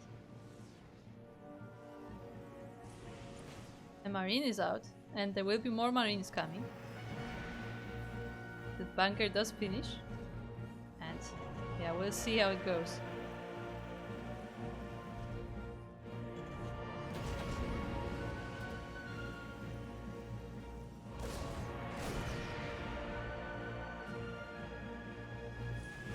Okay, the Reapers are coming in, they go by the bunker. One of them is very damaged, but it does survive and goes straight for the mineral line. We have 3 Reapers here. But yeah, they do go down. One of them survives, but it is being chased and it is being shot down at the last moment. There are still 2 more here. But I would say HollowGhost has pretty solid defense. As I just remembered, he is from Team Solid.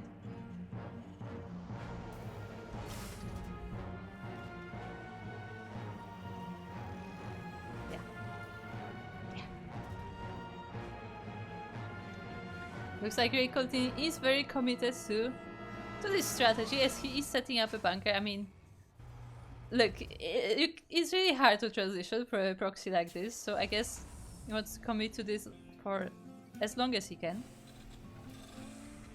Meanwhile, HollowGhost is working on a Cloak Banshee and has Cyclones up. Even getting an expansion. I mean, yeah, like, I feel like HollowGhost is pretty well set up at this point, so I think it's quite safe for him to start thinking about expanding. GreatColtini is taking an expansion of his own in the natural.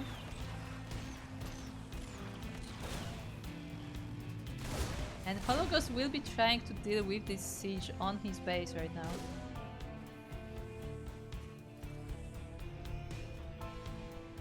Banshee is out, and again we only have Reapers here, so none of them shoot up. The Banshee will be able to deal with this bunker quite easily. And that's the signal for the Reapers to move in, and they will be going for the natural base and the main eventually. I mean, that's a lot of Reapers, but there is a full wall here, and the other ledge will also be protected by the units of HollowGhost.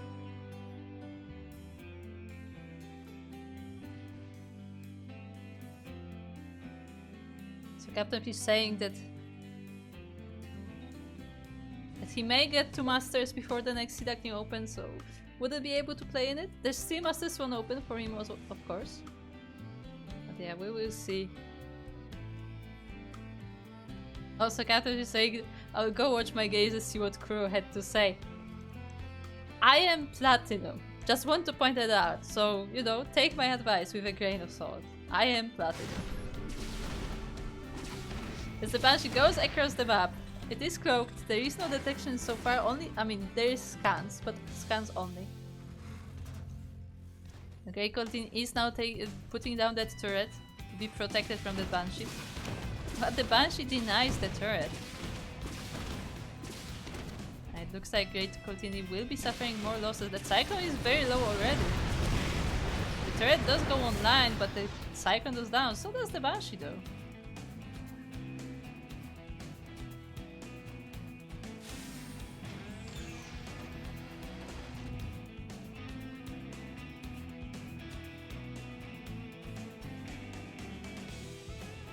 Seven workers going down for GreatColtini as well. HollowGhost is muling hard on that natural base. It's kind of funny because he's orange and the mules are yellow, but they all look the same as the CVs. Interesting.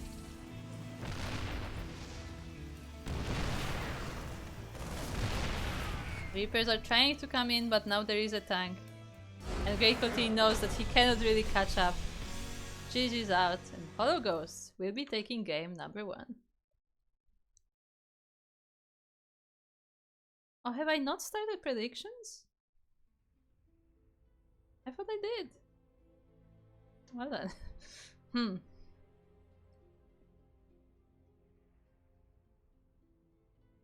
As a reminder, predictions are for the whole series, so still valid. I clicked on the wrong tab. Okay.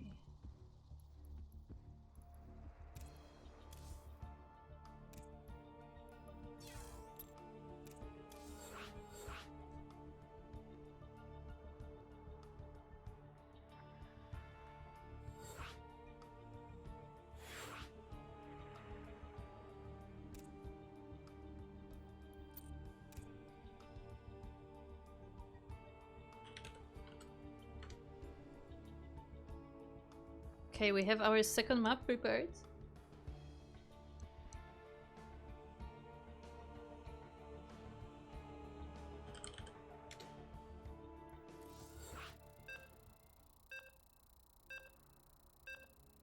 And we will be going to Golden Aura.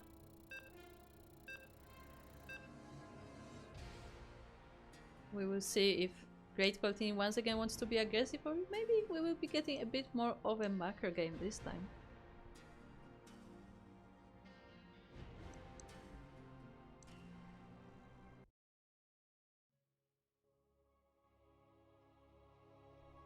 Oh, it looks like all 85 of Fruit Ninjas have shown up in the chat.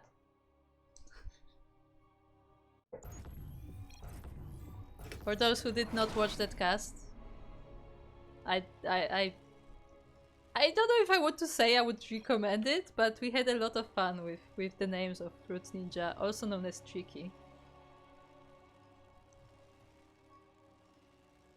So yeah, I hope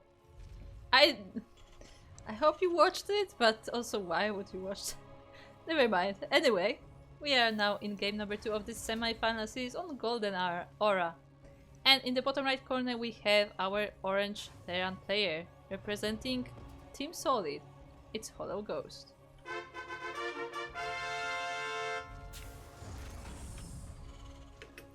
And across the map we have his opponent. It is the blue Terran player from Canada. It's GreatColtini.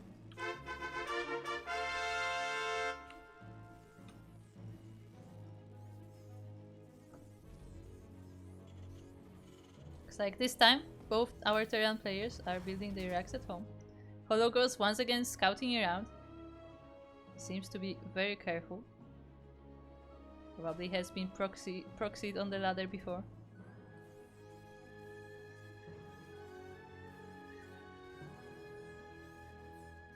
The SCB is having quite an adventure going across the map, making sure there are absolutely no proxies around the base. But yeah, as we said, GreatColtini is very much more macro focused this game.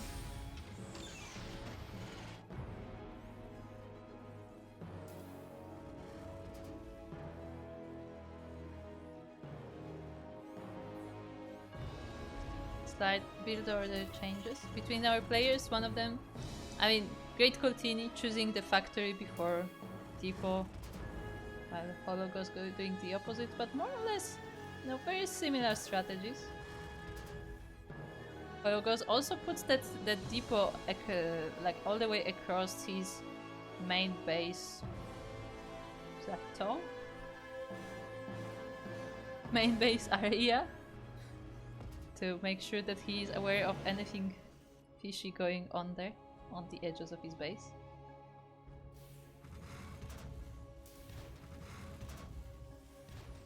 Looks like GreatColtini is going for a 1-1-1 and has Marines ready, waiting for that repair from HollowGhost, but HollowGhost is actually going through the main entrance. Checks out the wall, sees that everything seems to be more or less normal. And yeah, well, maybe we'll be trying to get into the base. Does see the Marines coming up. But yeah, the Reaper is not fast enough and actually does go down to those Marines.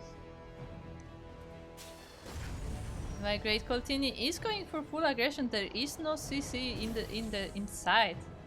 Meanwhile, we do have a tank and a Liberator already on the way. First tank pops out and there will be more coming.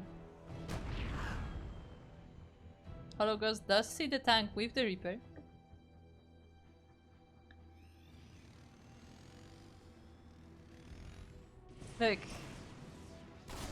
Look, this is Demo, or no clone. It was a cast, okay? The conclusion of our cast was asking everyone if they were a fruit ninja, what fruit would they be? That's all I'm saying.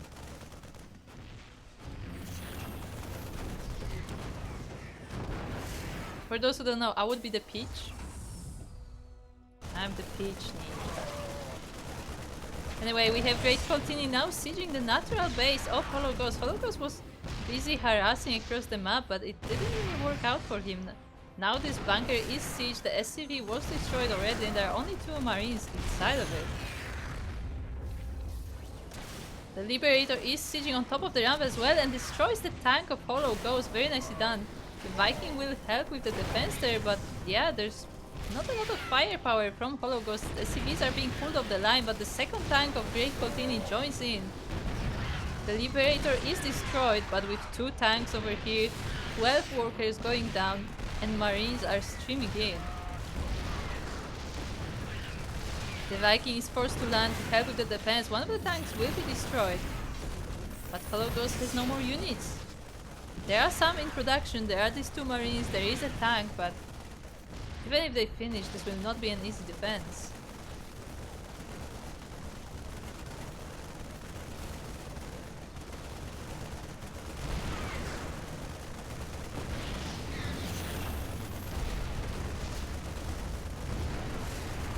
Barracks is under fire.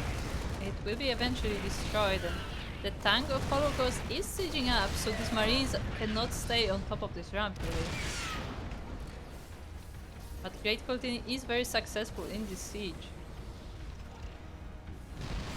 Both our players are queuing Liberators, which can definitely help in this engagement. But we will see who will be able to get there first. Another tank from GreatColtini coming up. But with this orange tank sieged in the middle of the base, it will be hard to go up the ramp. Both Liberators are out at the same time. Oh, the Marines are going a bit too far. The factory of HollowGhost is currently on fire. It is forced to be lifted. The Marines try to snipe the Liberator, but they move into the tank range. Regardless, they're able to focus the tank as the Liberator was busy repositioning, and GG is called. GreatColtini with this great siege was able to take down HollowGhost and bring the score to 1-1.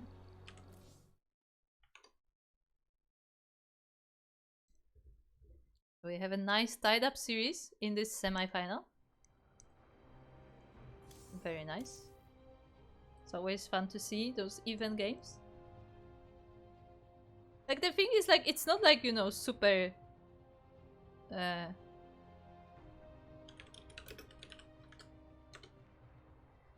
it's not like this wasn't like, you know, this like siege lines versus siege lines kind of TVT, you know, super macro, but like this was like still a little quirky, but it was very interesting, like some really strong strategies there.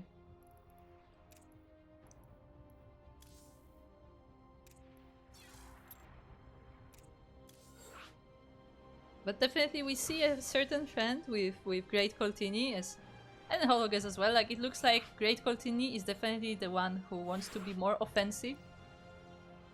He wants to be in the face of the enemy, while HollowGhost seems more defensive player, making sure that he scouts any proxies coming, making sure that his bases are secured.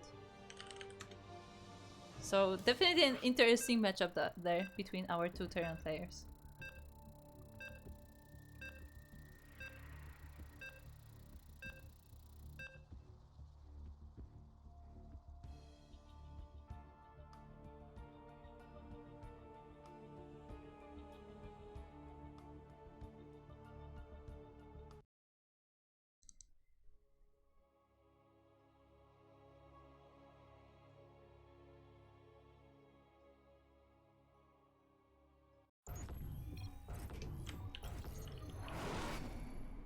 And we are now on Side Delta for the third map of our best of 3 semi-finals, looking at the first of our players. In the bottom right corner of the map we have the orange Terran, representing Team Solid. It is HollowGhost.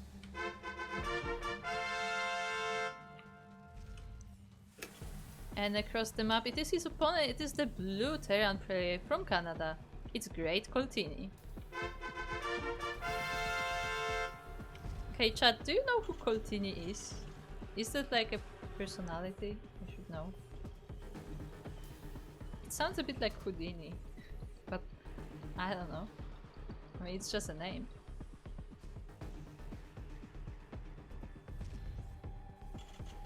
This SCV does a little dance before it puts down the barracks. As again, no proxies. I mean, Side Delta is quite big.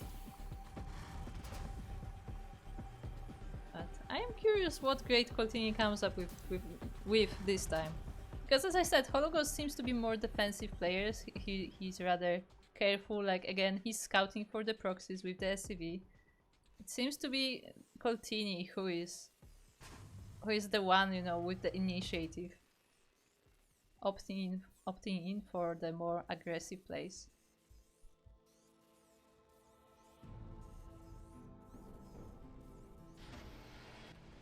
But yeah, Fruit Ninja, are you still in the chat? Why Fruit Ninja? We need to know. Why Fruit Ninja? Why not Vegetable Ninja? Why Fruit Ninja? Why is that your name?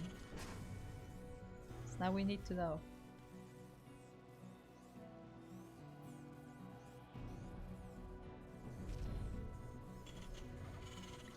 As it looks like once again GreatColtini is looking to be going for a 1-1-1. We'll see if it will be the same build as in previous game.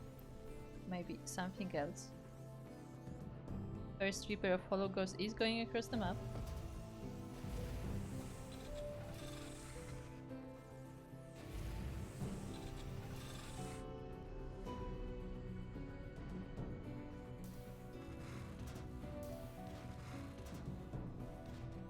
Because once again sees there is no natural base, and this time there is no strict wall here because that depot is used for walling off the Reaper ramp instead.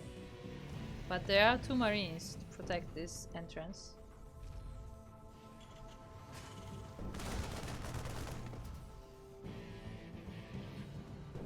Meanwhile, HollowGhost is expanding on the low ground. And we'll have to prepare for defense because this looks very similar to previous game. Yeah, we have the Liberator immediately as the starport finishes. So this should be very similar to the push from previous game. Now the question is, can HollowGhost prepare better for it?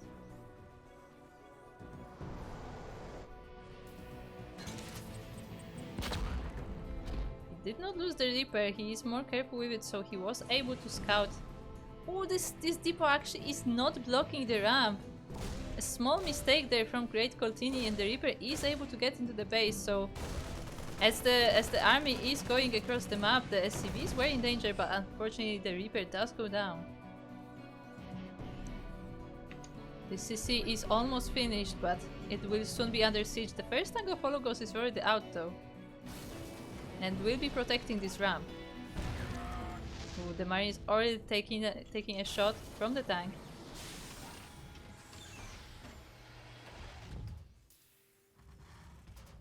SCV already ready to repair the bunker, even though there's been no damage to it yet.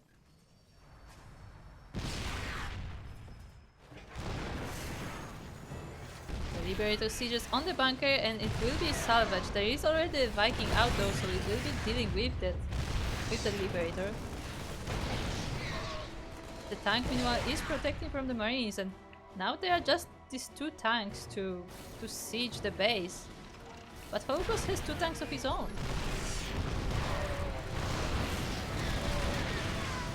With the scan, GreatColtini is able to take one of the tanks of HollowGhost, but both of his are going down, and now it's just the Liberator. There is a second Liberator reinforcing, there is more units coming as well, but HollowGhost has held. The natural base is being set up, and GreatColtini doesn't even have a command center, so he has to commit to this attack. He has to break HollowGhost, he has to break this defense. Looks like he's trying a bit of a different approach, the tank going into the 3rd base instead. Maybe trying to get the production with a scan. But the Vikings do see it. At the same time, one of the Liberators is going towards the main base of HollowGhost. HollowGhost doesn't quite pay attention to this as he has to focus on the defense, and SCVs will be going down.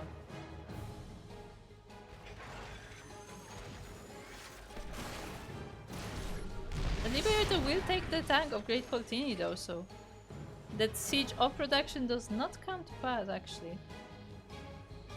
It looks like the Viking were able to chase off the Liberator from the mineral line. In the end, 3 SCVs did go down for HollowGhost, but 3 SCVs is not that many actually, as HollowGhost is way ahead in the economy.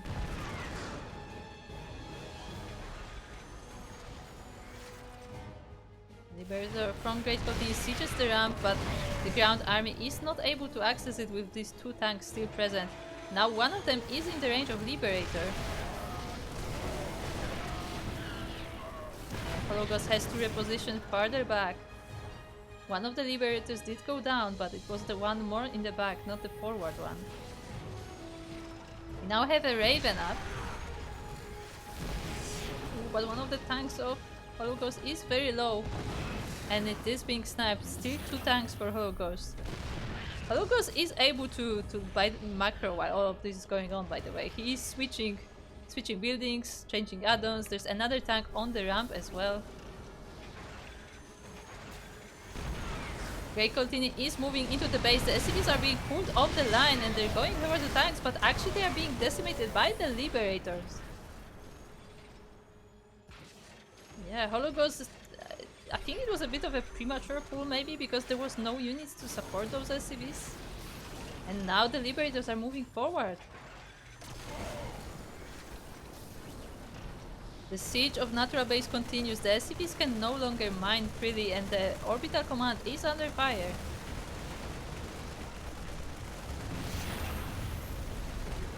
HollowGhost just tries to move forward, but every time he does, he takes a lot of damage on his units. Another tank is going down. But is it enough to break this siege? The Raven is also very low and it goes up eventually, but so does the Liberator. Now it's a Viking versus Viking, a tank versus tank, and that one extra Liberator from GreatColtini, but at the same time HollowGhost lost 16 SCVs, the entire mineral line did go down. Now we're actually kind of even. I mean, this base cannot mine anyway. The orbital command has to be landed in the main base. It looks like HollowGhost should be able to clean this up eventually, but there are more tank reinforcements and these two Vikings are not enough to deal with them. They will be taking down this one tank, but losing a Viking for it.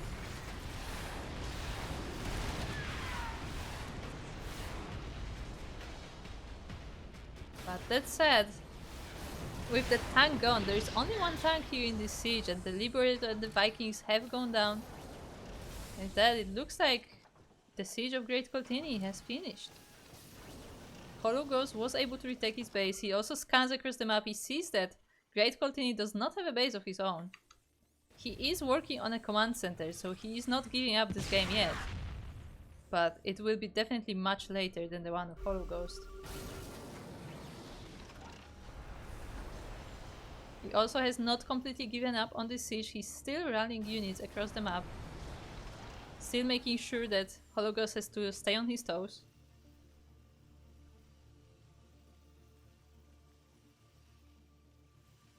But again, as all of this is happening, HollowGhost's main base was not harassed in any way, so well, he was harassed a little bit. But for the most part, he was able to macro. He has the decent production setup. He's working on the upgrades. He's working on combat shields at the moment. Ooh, this tank was a bit misrallied. It will meet its demise. And now HollowGhost feels confident enough to move forward. He sieges the siege lines of GreatColtini. We lose a few units for it. I think only the Viking actually. The Liberator was badly damaged but not destroyed.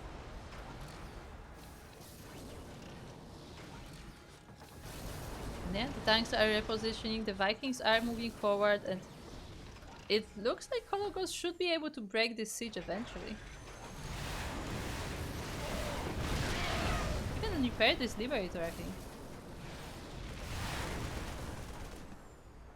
A single Vikings are no match for the Viking army of HollowGhost no longer.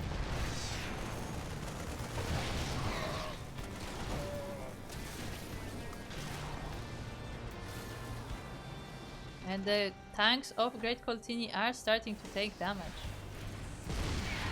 Well, that was a bit of an adventurous land there. I used to say this game is such a lovely mess. Yes, it's definitely something. As tanks are falling left and right, Liberators as well. Like all the mech units going down, the Marines as well in the meantime. But I'm afraid that HollowGhost has amassed enough army to defend the attacks from GreatColtini. I mean, those two tanks are still scary, but I don't think they're quite enough to stop our Orange Terran with 4 tanks of his own.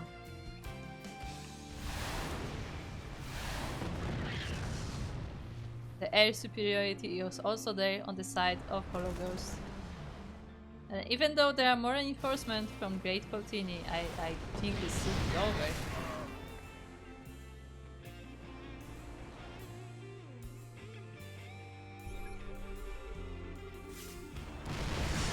With a steam moving forward, the tanks will be destroyed, so will be the Vikings. And there's no longer a standing army from GreatColtini. HollowGhost will be taking the series 2-1 and moving on to the finals.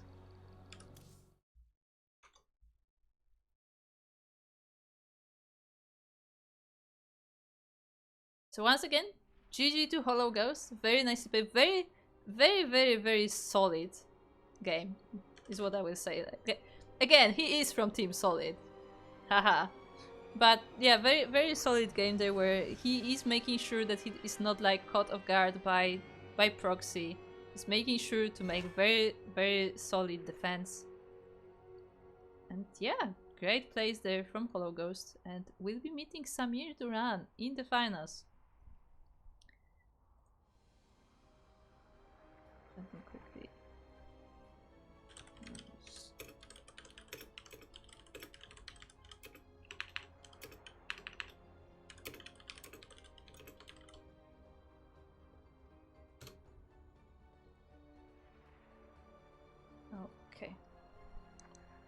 So with that, let us quickly look at the bracket so you can get the sense of where we're at. As we had SamirDuran taking Captainfisch 2-0 and HollowGhost taking GreatColtini 2-1, and now the two of them will be meeting in the finals in a best of 5. But before that, we will have a 5-minute break, give a bit of rest to our players and get ready for the random participant raffle. So if you want to see who won the raffle this month, this week, then make sure to tune in right after this quick break. Make sure to get some drinks and snacks. Be right back.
and welcome! Welcome to Sea Duckling Open number 128, where we are getting ready for our grand finals of this month's event. But before that happens, we have something else we still have to do. Oh, as I realized that I didn't set something. Regardless, that went well. Regardless, before we go for our finals, we have something else that we still have to settle. It is the random participant raffle. As a reminder for those who don't know or maybe are here for the first time, we have random participant raffle, which is $5 granted to a random participant, as it says. It is any player who has completed at least one full series. It is completely random, so it can be someone in the finals, it can be someone who has lost in the first round.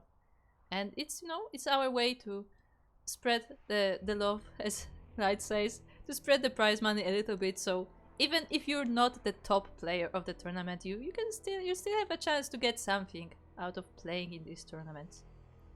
Other than just, you know, practice. So without further ado, today we have 12 eligible participants. I believe we had no no-shows in the tournament. And we will find out which one of these players will be $5 richer. I will now randomize our list.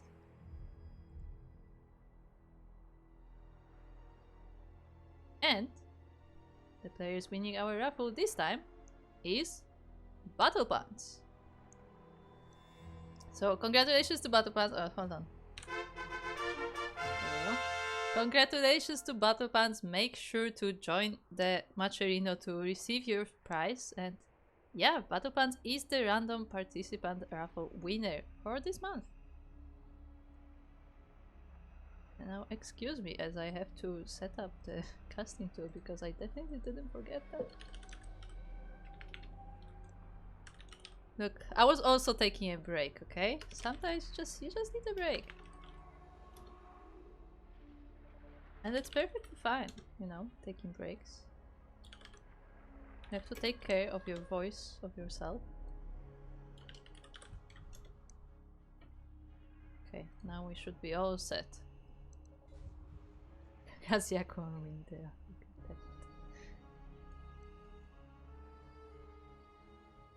So without further ado, we are now ready for our finals of this monthly Diamond tournament. This will be, as a reminder, a best of 5. I would say the player as well. A reminder, this is a best of 5. Ready? Are you ready?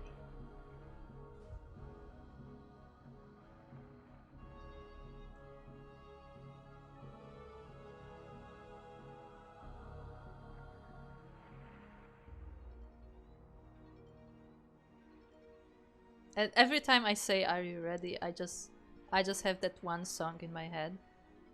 I wonder if anyone in the chat can guess what song it is. Because we have so many different people of different eras, different music tastes, and I wonder if you can get the specific song that I'm thinking about. Will that show my age? We will see.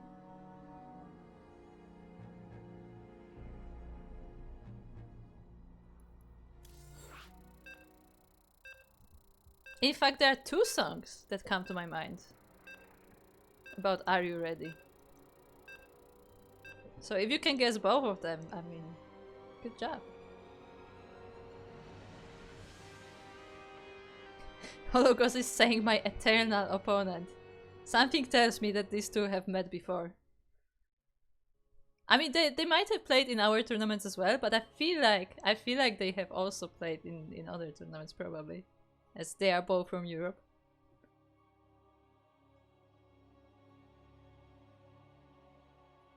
So welcome GreatColtini in the chat, the first time chatter. And yes, we do have the runner-ups in the raffle, but of course it is more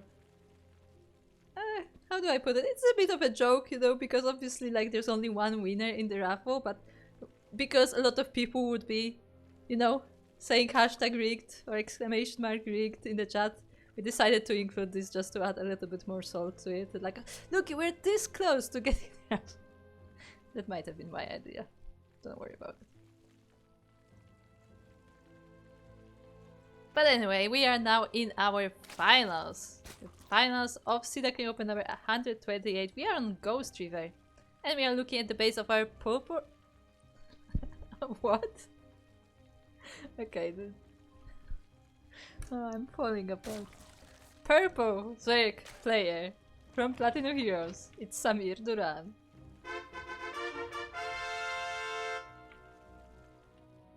Purple. You know, the color purple. And across the map we have his opponent. It is the orange Terran player from Team Solid. It's HollowGhost. Apparently representing Statman. So there you go.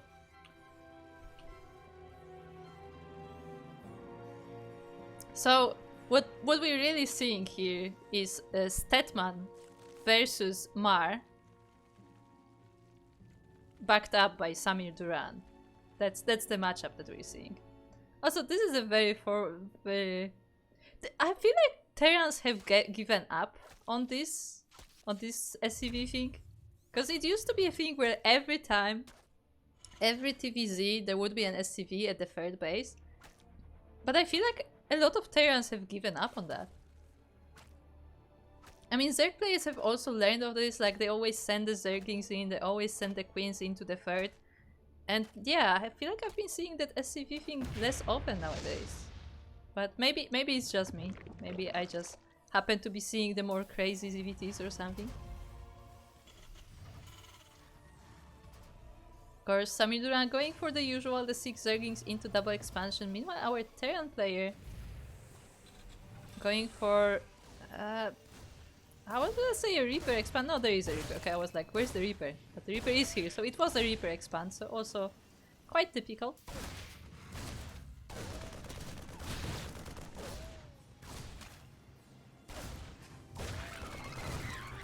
All the Zerglings have been eliminated. As again, like this original Zergling force is not really, you know, to end the game or even to do a lot of damage. Like mostly SamirDuran is just poking the opponent to see if maybe you can catch somebody off guard.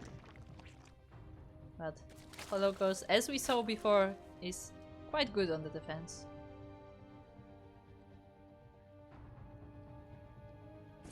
The Reaper is coming in. The Queen is there to spot it. The second one will help, but yeah, regardless, he does get a decent scout of the main, not of the natural though, as the Roach Warren this time is in the natural base. So HollowGhost will not be able to see it.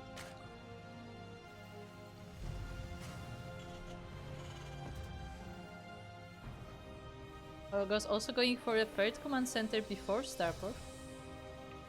In fact, there's no starport inside at all, as this is a second barracks.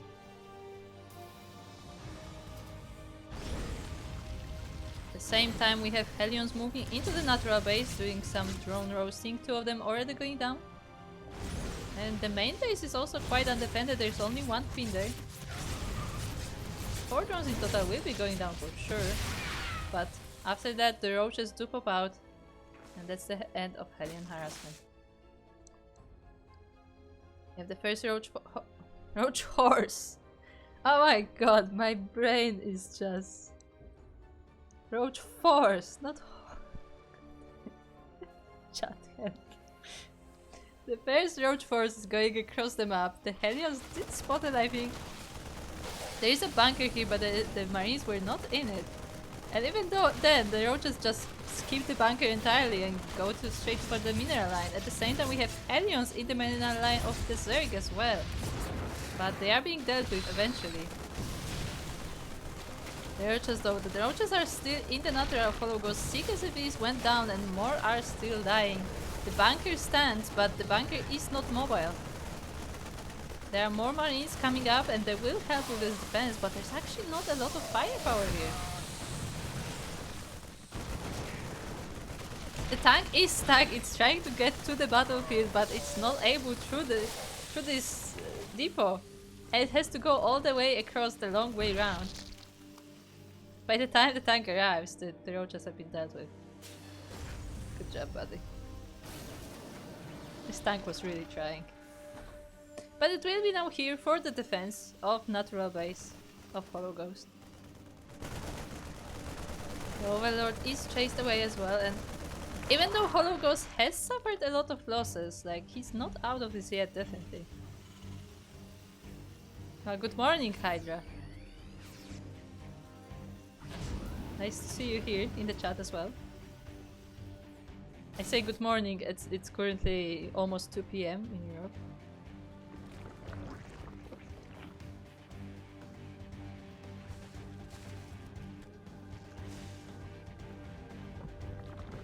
SamirDuran is preparing for the next phase, getting evolution chambers and a lair.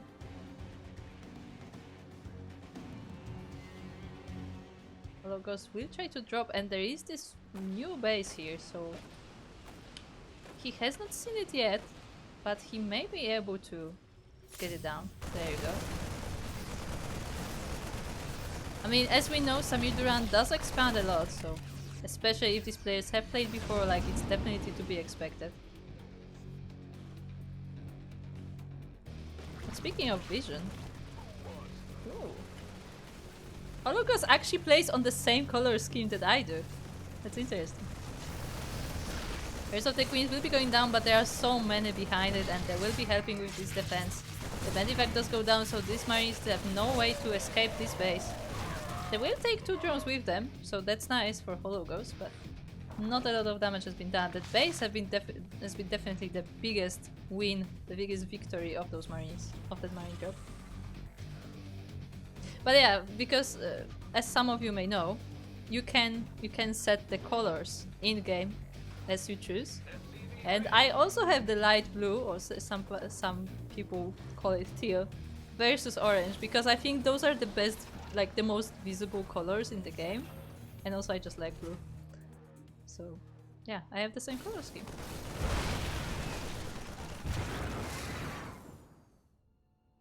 What does SamirDuran have? Now we have to know.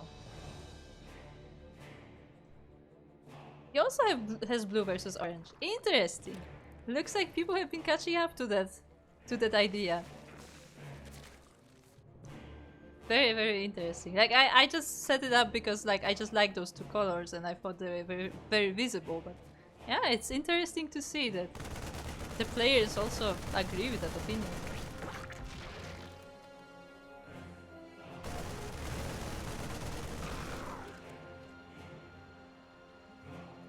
Once again, SamirDuran trying to set up that base, but there's another double Medivac drop coming this way.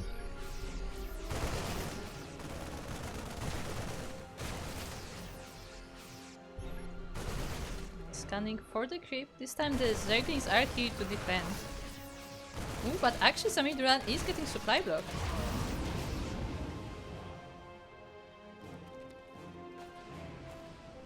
Losing a few too many overlords for his liking.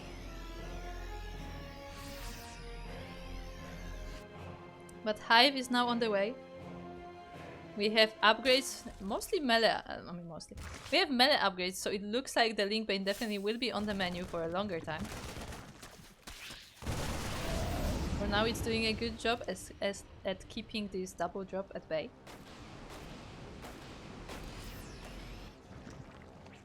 And the 4th base for SamirDuran has been set up. It is now starting to be mined.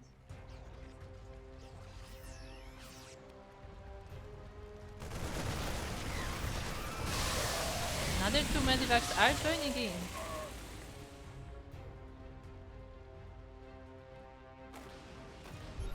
Looks like HollowGhost wants to pull SamirDuran apart, try to split his attention as much as possible, but he is losing some of these Marines.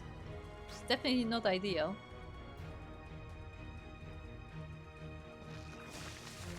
So we have 2 Medivacs here on the top side of the map. We have these 2 Medivacs here, but again, those are 2 Medivacs, but they also have 2 Marines. So, you know, not ideal. Definitely a few too many losses for HollowGhost, and suddenly that the drop is not all that dangerous. Regardless, it still is something that will be annoying SamirDuran, and requires him to pull his attention to different sides of the map. In the meantime though, SamirDuran is working on all sorts of tech. We have Ultra Den, we have Spire. I mean, so is HollowGhost. He has the production set up. We're getting upgrades. And now this is a mighty army with a lot of Widow Mice to add.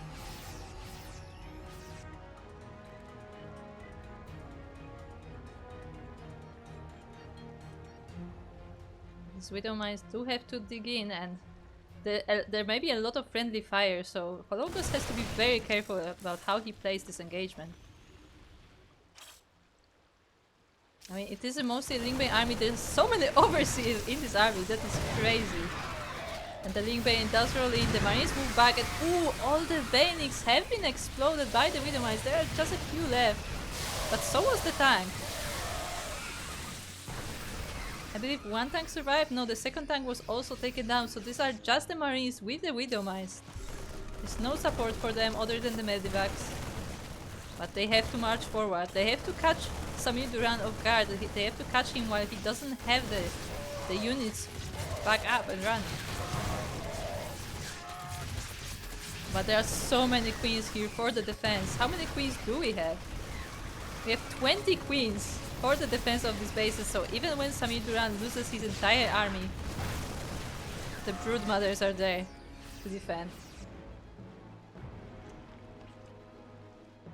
HollowGhost of course has reinforcements of his own, and they are slowly coming across the map.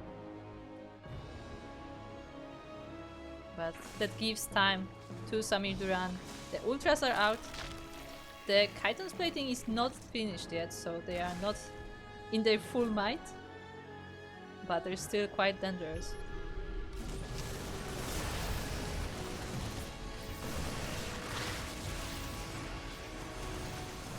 We have Liberators now to help with this siege. Definitely a good choice against mostly ground units, although, you know, Lingbane is not ideal, but versus Ultras it should be helpful, but there are so many of them.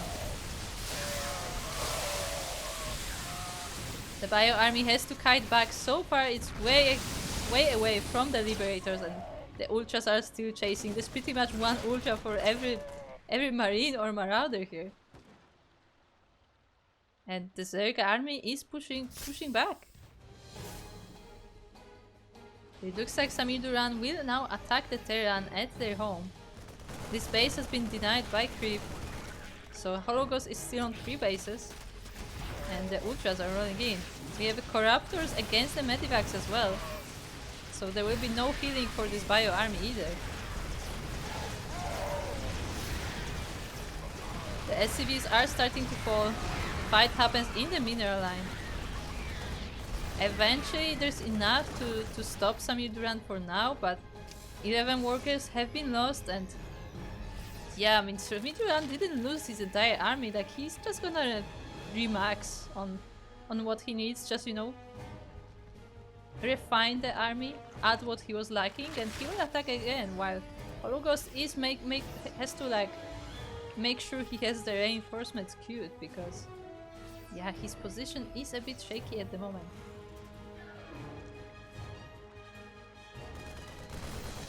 Looks like he has a bit more time to do so though. The base should eventually be set up. Also HollowGhost working on Ghost Academy. So there will be finally Ghost for some snipes as well. Oh, this is one adventurous tank.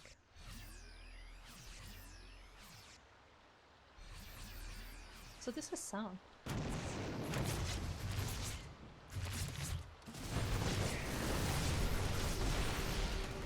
I know, that was a great shot. Anyway, one of the queens spreading creep does go down, but this army has to be careful because the entire Zerg army is actually on the bottom of the map, and it may trap this army here. I mean, the Corruptors will deal with the Medivacs, but Corruptors are not the ideal army, but now the Banelings and the Ultras are joining in, but they are being kited back.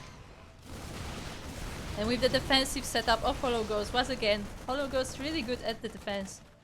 The Zerg army is not able to break in.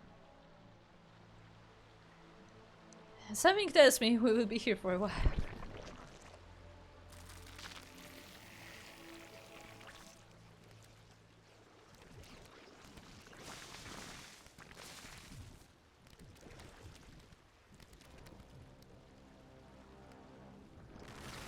Duran, of course, setting up another base.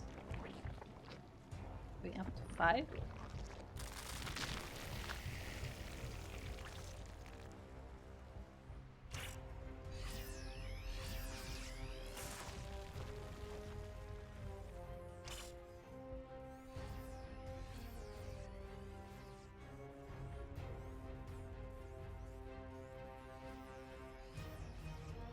Small force of the Terran bio is going across the map, but mostly I assume for creep fearing and the likes.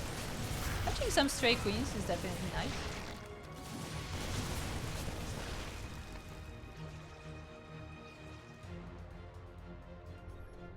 And that actually triggers the entire army of SamirDuran to respond, which is very interesting.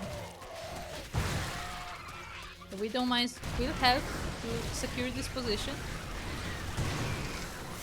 A lot of the link bane is lost before it's even able to attack, but now the banings roll in and look at the distraction just from the banings alone. The ultras are still alive, but they are being slowly taken down.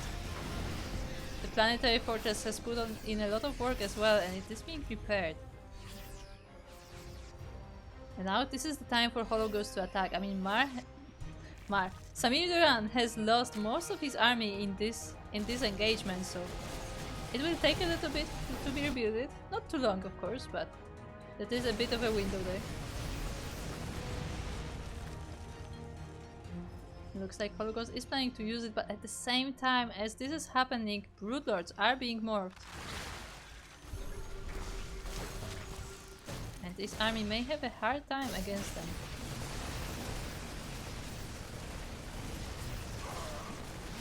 Now there are a few ghosts, so there will be some snipes available, but there's also Lingbane to support. There are the queens too. And it's just very difficult for this ground army to get to the Zerg. Snipes are actually used on the Corruptors. But the Broodlords are moving forward, even though the Corruptors are pretty much gone. Like, the Broodlords is what will destroy this army. The Liberators will definitely help in the fighting, but they are still focusing the Corruptors. HollowGhost once again has to move away. He was trying to expand to this base, but that will not be happening anytime soon.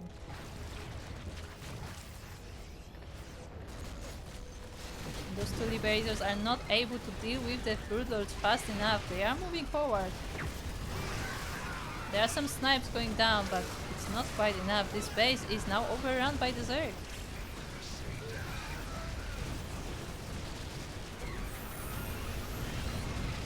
The new command center does go down. The planetary fortress still stands though, but it's slowly being overwhelmed. Now there are infestors in the mix too. That said, the Broodlords have been mostly dealt with. The snipes have been going down. And with the Broodlord threat over, the Zerg army does not have a staying power here. So just barely, this base is saved. Of course, we lost a lot of the other buildings that's been around. This command center, or orbiter rather, has been saved.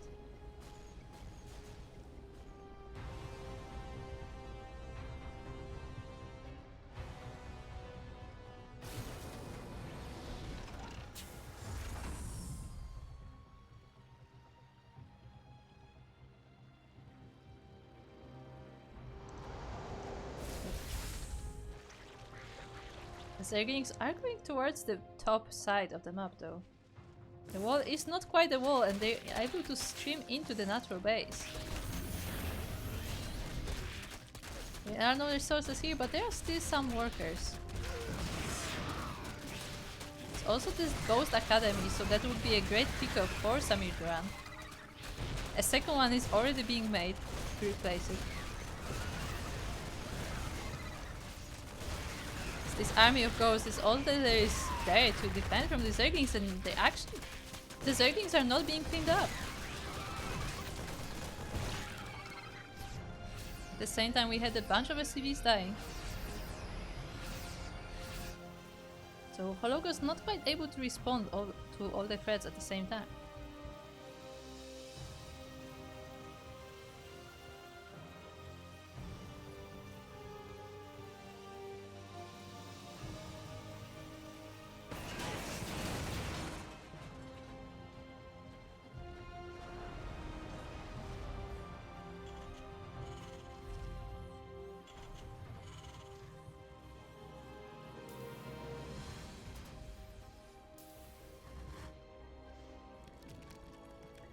You know what would be great, chat? If I suddenly got hiccups while casting? Amazing. I love it.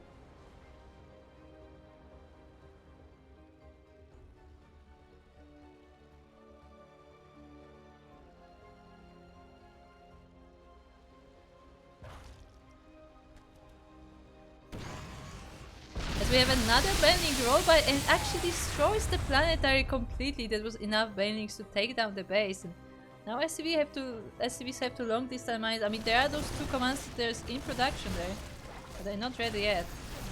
Oh, and a nice fungal there as well from SamirDuran. This mostly ghost army actually cannot really stay here. It needs to set up a better position. We have Thors added to the mix. We have a lot of Liberators too. I need to see this mining situation. It's just a lot of SCVs going all around.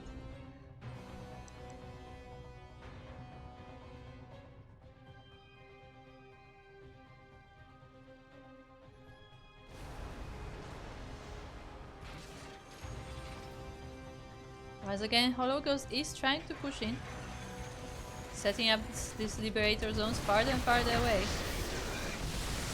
But there's still a strong ground army for HollowGhost. Still so many Banelings, and the Ghosts are slowly starting to die. The Broodlords have survived, the Ultras did as well, and now this Ghost army is not enough to stop them. But the Liberators do help. There are Vikings now as well, so the air army has to be careful. Yeah, the Ghosts are going down to the Broodlings. Definitely not ideal for HollowGhost. Nice EMP on the Queens. There will be no transfuses available anytime soon. Ooh, a missed fungal there.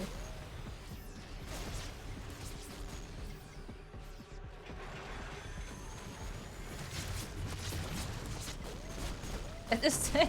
Okay, Duran. Put in an entire hatchery there to stop the Terran base. I see.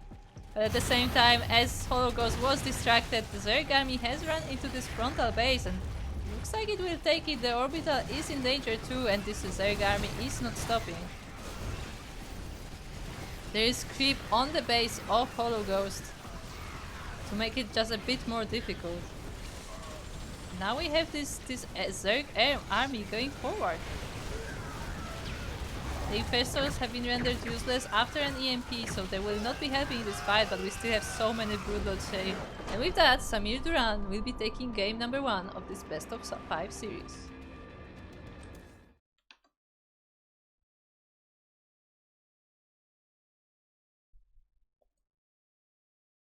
And this is when I remembered that I didn't start predictions. Look. I was doing so well on the beginning of the stream, and now it's all falling apart.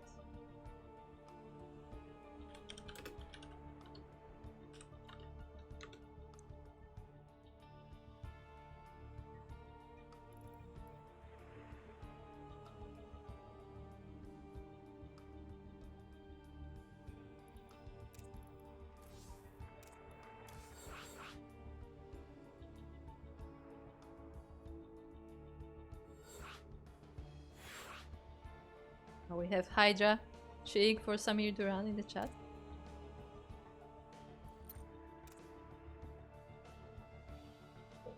I believe they are teammates, right? What team is Hydra on? Hydra.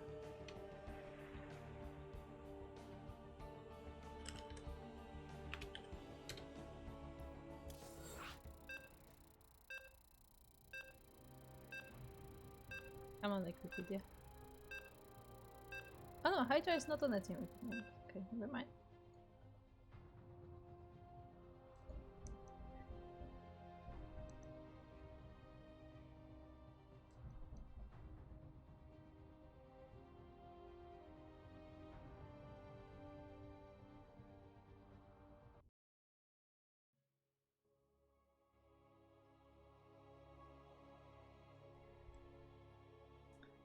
We are getting ready for our game number 2.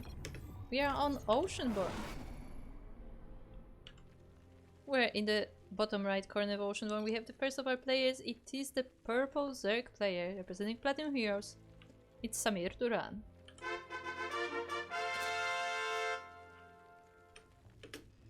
And across the map we have the orange Terran player from Team Solid.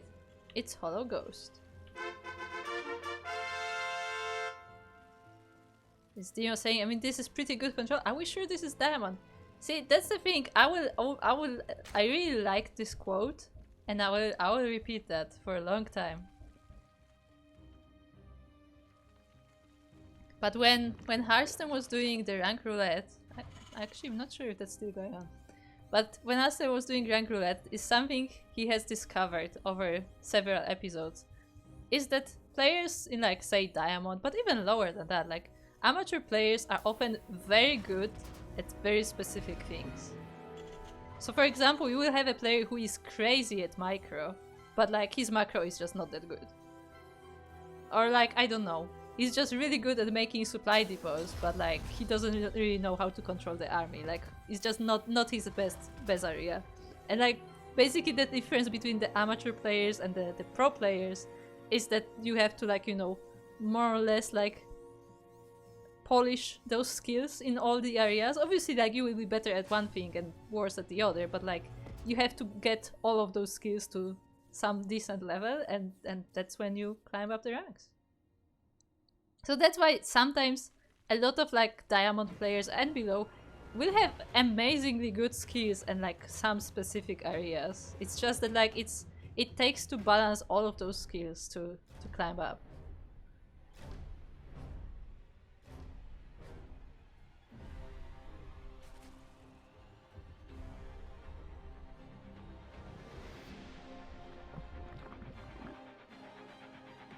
Yes, we have a Turax from HollowGhost. So we have a bit more of an aggressive response this time to the playstyle of SamirDuran. SamirDuran of course sees that with an Overlord, so he should be prepared. The Zerglings are staying at home, and he is not taking that third base.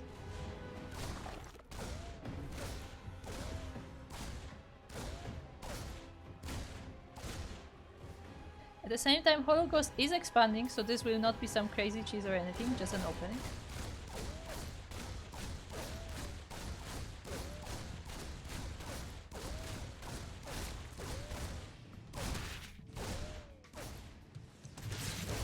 Two Reapers, and now 3 Reapers are harassing this natural base. There's only Queen here to defend, and with 3 Reapers, actually, HollowGhost feels adventurous enough to oppose it as well. His hatchery, of course, won't be going down anytime soon, but still putting quite a lot of damage on it, and now taking down the drones.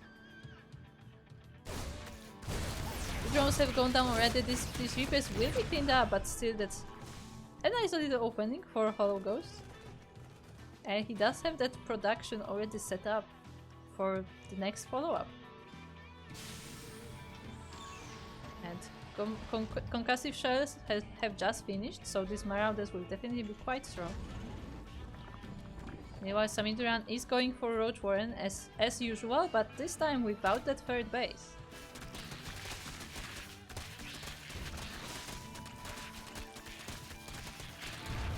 So I guess we will see how things differ when SamirDuran is not able to set up that economy early. He's not able to expand as much as he wants. And, you know, HollowGhost is on a very similar economy, if not better.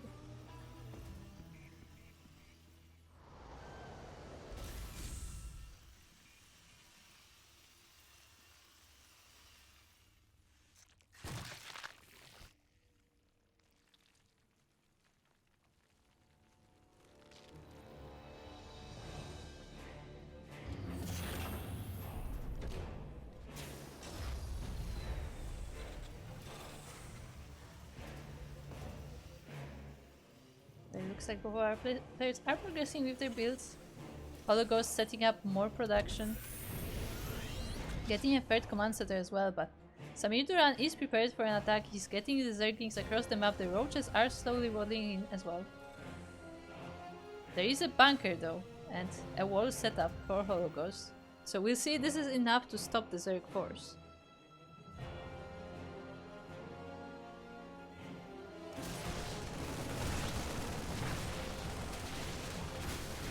wall is open, so the Zerglings had a chance to go in, but they decided to focus on the army instead. The bunker goes down, and with a GG's called, SamirDuran is up to 0 in this series already. Wow. I was actually shocked because HollowGhost is very confident in his defense generally, but this time he was just caught off guard. He was not able to get the defense setup that he wanted, and yeah, it just didn't work out for him. And with that, we're swiftly going into game number 3.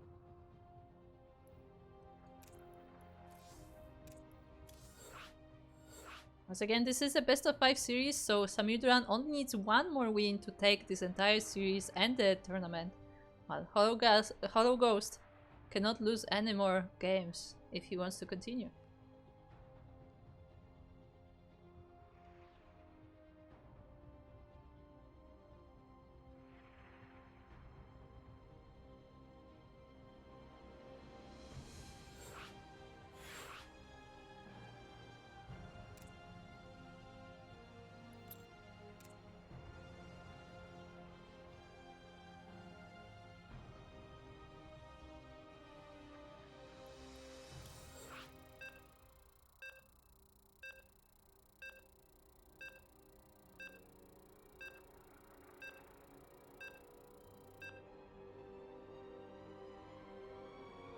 So we are now loading into the third map of this best of 5 series. Potentially the final map. We will find out. Again, HollowGhost is a very strong defensive player, I feel like, so maybe the aggressive playstyle didn't really work out for him, but I mean, at the same time, in the first game, you know, he was a bit more defensive, but that had its own issues.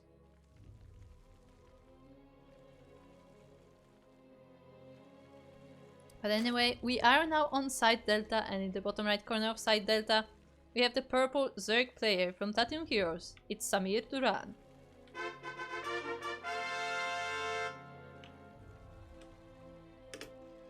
And across the map, it is his opponent. It is the orange Terran player. I almost said Protoss for some reason. Representing Team Solid, it is HollowGhost.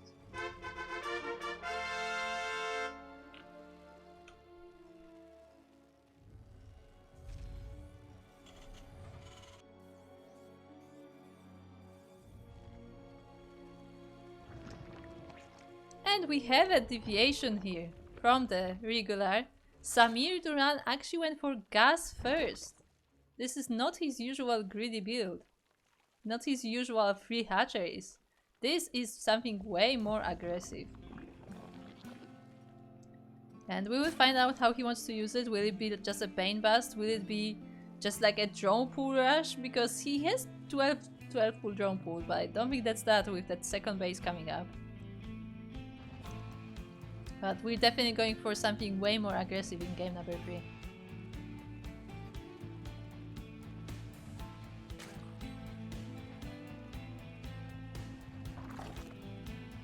So let's see it. We have the first 6 Zerglings on the way.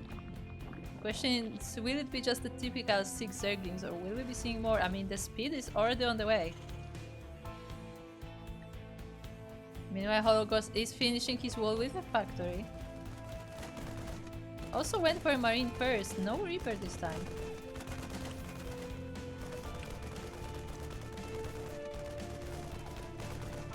I guess once again HollowGhost taking a bit more defensive position over there, and I mean he will need it because it looks like SamirDuran is really willing to be aggressive this time. Unfortunately for him, he did lose that Overlord, which does supply block him for quite a while. And he's going... oh, okay. He's going into double gas and to roaches anyway, so... we still go into roaches. It's still gonna be roaches from the Zerg versus the Terran, but it's slightly different build than usual.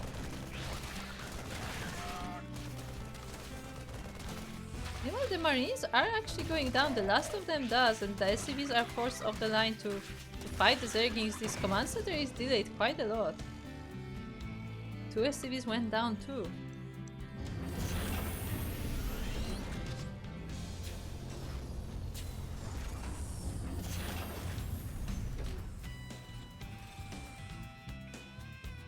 We also have this one Helion, mostly for scouting purposes, going across the map. Maybe it can roast a drone or two. It does scout the lack of the third base, which again is unusual for SamirDuran. And I guess the Helion will stay there too, to see if there's an attack coming, but will now move into the natural, and HollowGhost sees there are no drones on the natural, only one actually. Which once again is not usual, but the roaches are already out, so this is a committed attack. The Zerglings are on the way, so are the roaches, Ravagers are transforming. HollowGhost has to prepare defense. I mean, he has a good wall, although with the add-ons, which is not ideal. He's getting that bunker set up. He's getting a Cyclone next, and the Marauders. The starboard just finished. It has no add-on. Can you make Banshees without an add-on? I don't think you can, right? Like, I don't... Because, like, usually Terrans go for Cloak Banshees, so they always have the add-on, but I'm correct in saying that you cannot make the Banshee without the add-on, right? Someone fact-check me. Anyway, the Zerglings and the Roaches are moving across the map. The Cyclone is out, the second one is on the way. The bunker is set up, although it is empty. And SamirDuran is gathering forces in front of the base of the Terran.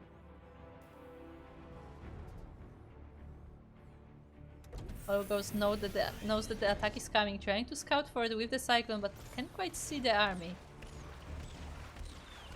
But now it is moving in. Again, the forces are being set up, the bunker is now filled. The Helions are trying to do what they can, but versus Ravagers it's a bit difficult. The bunker goes down, the add-on is in danger, but it is being repaired.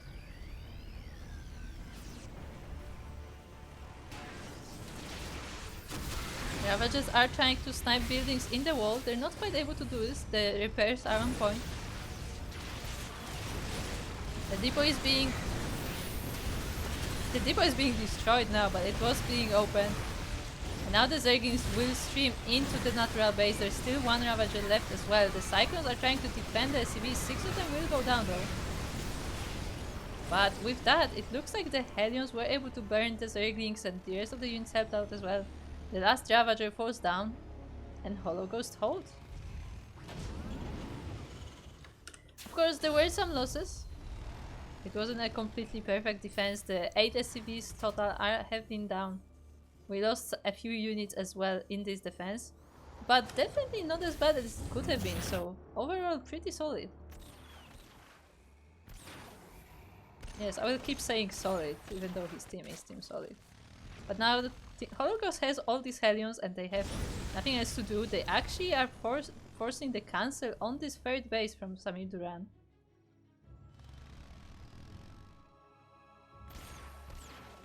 HollowGhost will push forward into SamirDuran's base. He's also destroying the Overlords on the way, which is supply blocking SamirDuran quite a bit. 3 Overlords are on the way, but there are a few Roaches out already. And I don't know if this is enough army to fight this, but this is a very good strategy there from HollowGhost, trying to pull attention of SamirDuran to 2 different places. The Helions will be going in the main base. There are no queens here, so the drones are completely defenseless for now, and as soon as SamirDuran pulls the Roaches up here, the main attack will be going into the natural.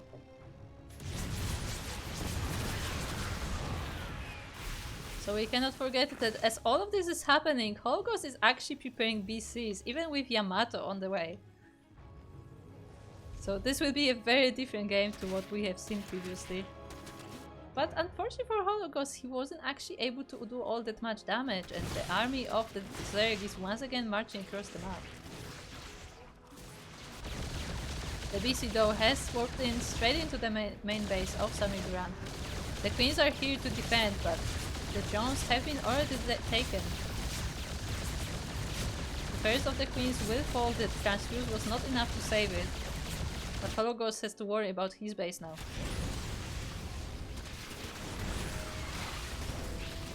Once again, the front of the natural is under siege. There are Roaches now with Ravagers, not that many Zerglings anymore. And there's nothing to defend from them. The Helions are not good enough for this strong army. And SamirDuran doesn't stop, goes straight for the main base. Straight for the starports, making the BCs. And the next BC does pop out, so just barely is able to come out of the starport, but I don't think a single BC will be able to clean this entire roach army before it does too much damage. 15 SCVs down as well. And again, these roaches will be cleaned up eventually, but they have done so much damage here.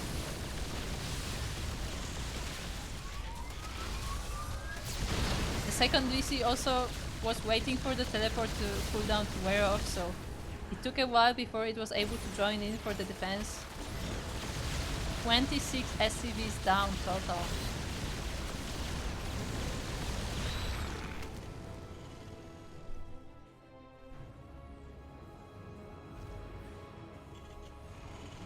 And yeah, I mean, again, HollowGhost has held, but this was a costly fight. A lot has been lost. Something that's not shown in battle report are the buildings. One of the starports did go down, as did the add-on for it. Another one was barely saved.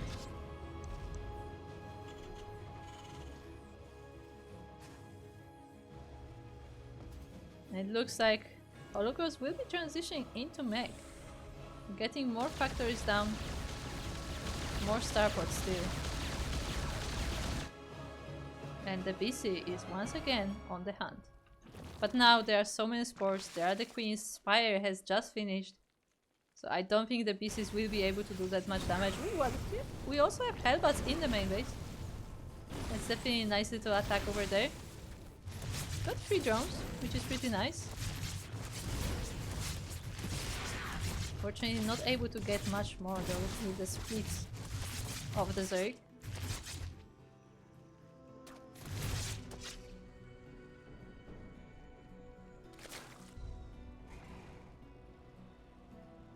Okay, chat, what is this upgrade? I genuinely don't know what this upgrade is.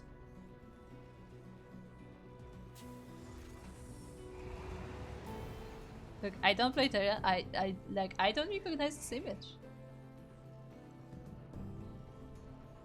Someone help. It does not come up very often, does it? BC once again has to go back home. It's not quite able to deal with the Queen army. The second BC will try to come in, but I mean, it will face the Corruptors together with the Queens. So yeah, has to move back to the main army. So even some people in the chat are saying that they're not sure about the Banshee. I mean, yeah, when you start thinking about it, like, that's when you doubt things.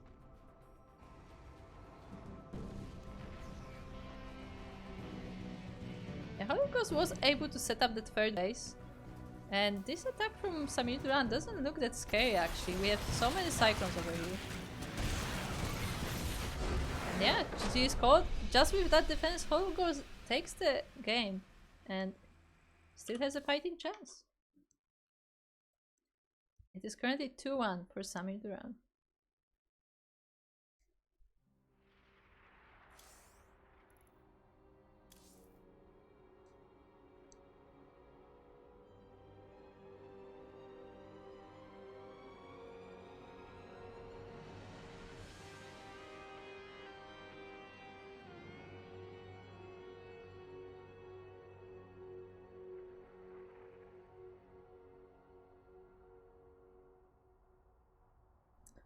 So I guess what we learned in this game is that economy, those early bases, the drone saturation is definitely important for the Zerg. Because as a reminder, this game started from SamirDuran going for gas pool into hatch instead of his usual more greedy build. So the economy definitely is important in this matchup. He was not able to remake quite the same army as usual, and in the end, that was enough for HollowGhost to take this game.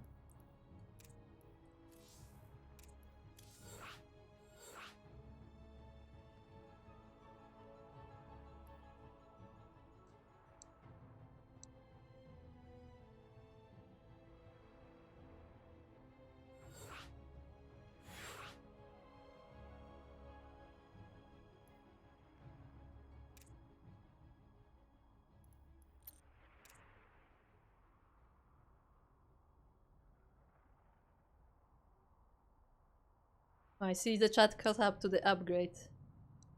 I actually have no idea what the Terran upgrade is. Like, I don't recognize the image. It's the free cake for everyone upgrade. Okay, I stop.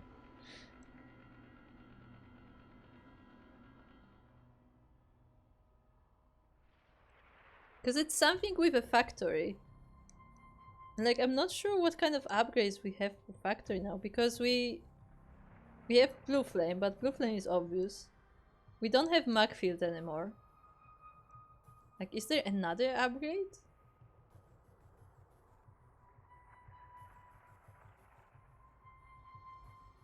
Oh, I have to look it up. How can I look it up? StarCraft to Terran upgrades.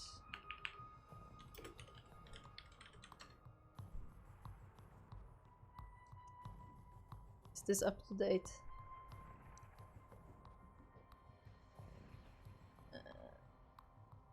Okay.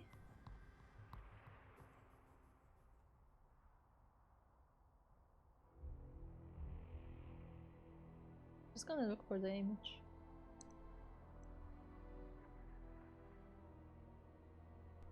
Now there you go. It is Cyclone Speed. It's the Hurricane engines. I just don't think I've ever seen the image for it.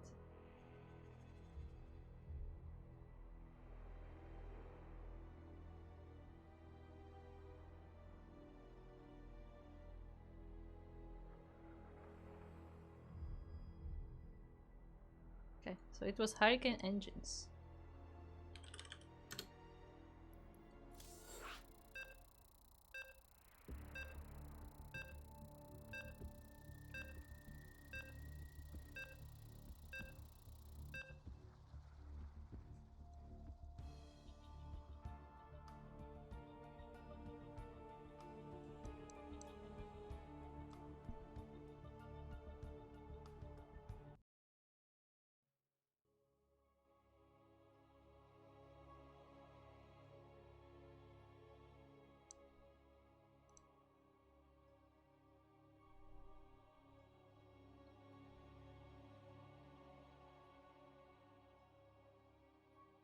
So without further ado, welcome to Golden Aura.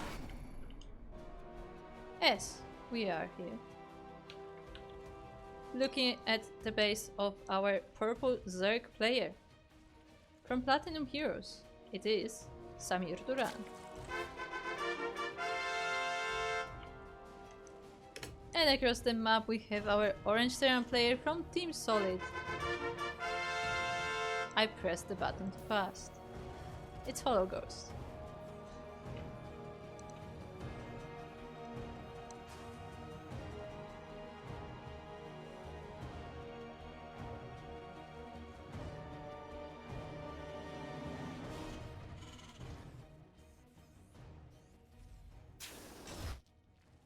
Looks like SamirDuran is back to his regular build. He does realize that maybe that economy choice was not ideal. Definitely likes to have his hatcheries early, likes to have his drones.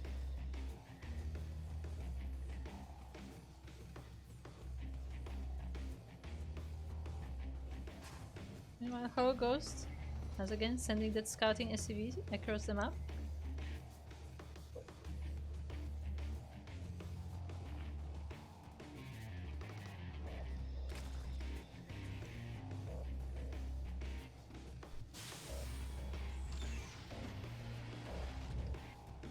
Looks like it will be a regular Reaper expand from the side of the Terra.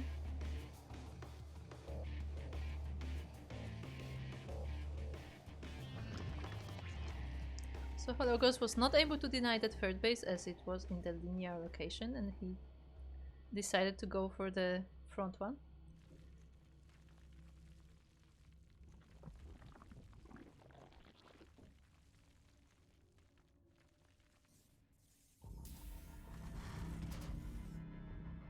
It's so fast that we don't see the icon for it. Ah.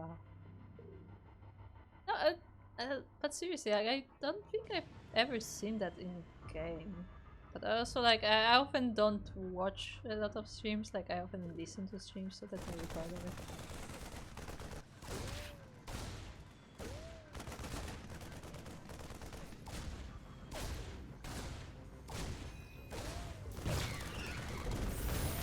So Zerglings reach the Terran side of the map and they will cause some problems in the natural. The SCV has to escape, so the command center will be delayed. And I mean, that is basically the goal of this. Ooh. At the last moment the SCV did try to return and that's when it melts the mice. But yeah, that's generally the purpose of these Zerglings, is just to cause some delays in the base of the Terran. Like, they're not meant to do too much damage.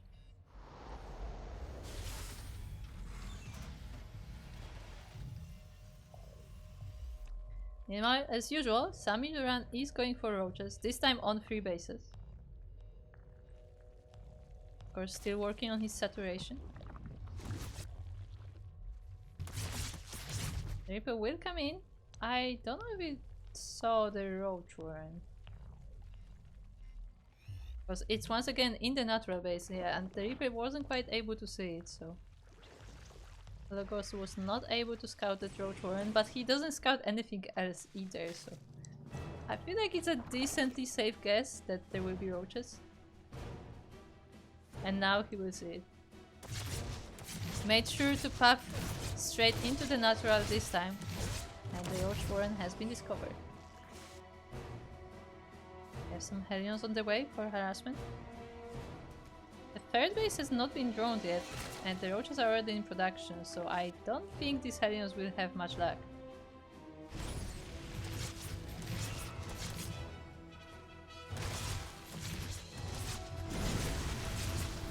They do find some drones in the natural though, and 3 of them do get roasted. First of the Hellion has flown down though, but the main base is now undefended. 5 drones total going down, and more are still burning.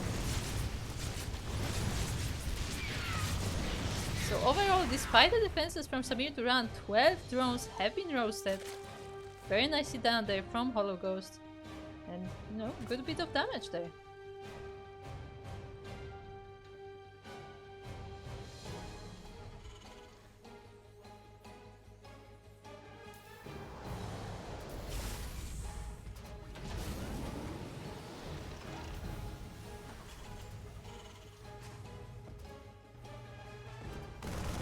These 3 roaches are now trying to go into the natural base, but there's a tank already, there's a bunker set up as well.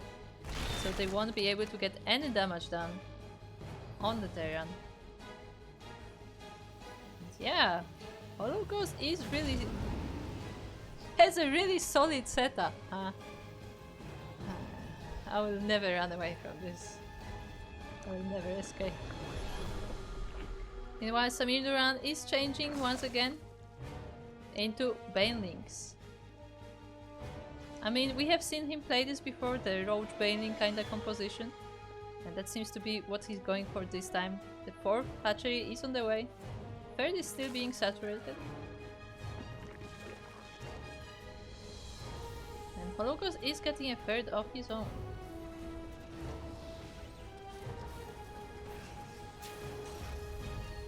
It was initially Hurricane thrusters, but was changed to engines. Yeah.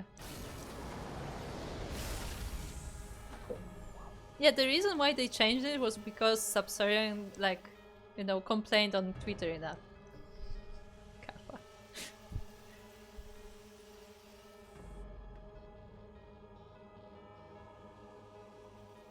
I think it was Subsaurian, right? Anyway, I mean, everybody was putting it down, but... I mean, maybe not everybody, that's too far. But yeah, Subsaurian definitely is the knowledgeable one.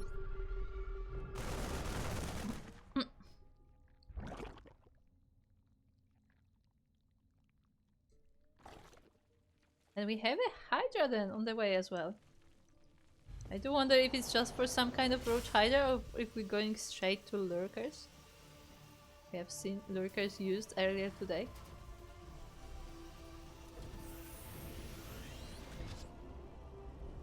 But I will say that SamirDuran is generally not one to go into the Hydra direction. Usually he sticks to roaches, but yeah, the lurker then is already on the way, so it looks like it will be roach bailing lurker? Question mark? We'll see soon enough. As HollowGhost opted for a very bio-heavy army, mostly marines, no marauders pretty much. Yeah, we're at 29 marines at the moment. We have a double Medivac drop. It does get scouted by SamirDuran. There's even a drone at the watchtower.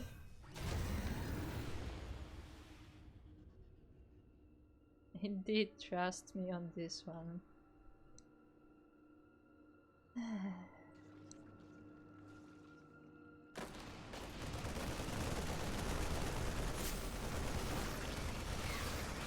Shaking my head, I think. So looks like this drop is being defended by the Zerg.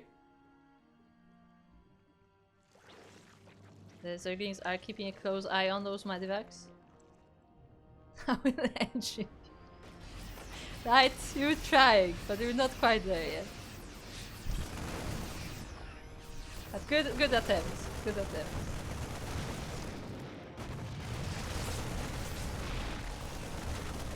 As the Terran army is marching forward, taking down queens and...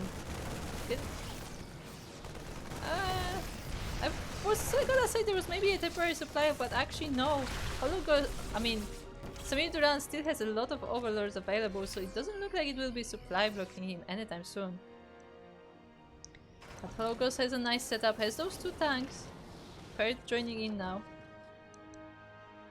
Again, the number of marines worries me a little bit, especially with lurkers on the horizon, but if he's not caught off guard, if he does scan, there's a possibility he just, you know, steams forward and takes down the entire army. He sees the lurkers now with the scan. One of the lurkers is going on the ramp as well, trying to catch the back of the army, but it gets caught by a Widow Mine instead.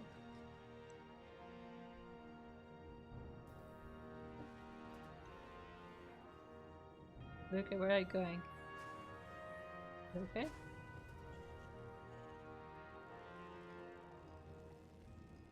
Oh no, not all of the long distance mining workers! This one lurker waddled all the way across the map just to get these few SCVs here. Fortunately for the SCVs, they are not really lining up, so he's not able to actually kill any of them. But that could have ended really badly for HollowGhost there. That was so funny to see, by the way, that the SCVs were just dodging the spines just by moving normally.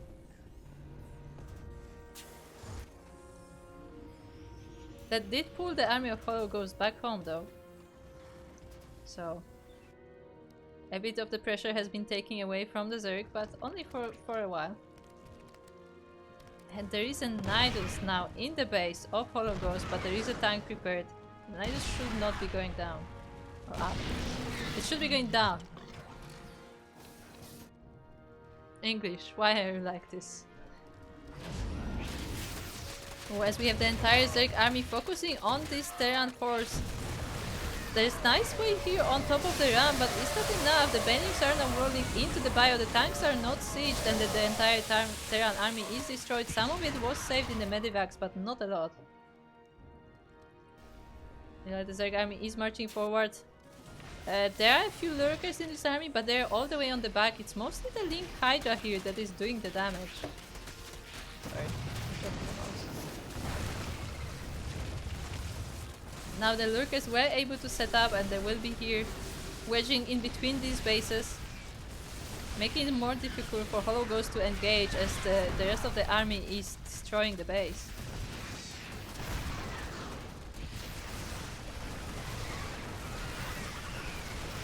We have some mispiping here and there, but ooh, the lurkers are actually going down, which is very unfortunate. It's mostly the Hydras now, and the Hydras are not a strong enough power force to defeat this Terran army. So again, HollowGhost suffered quite a lot of losses, but does hold the base.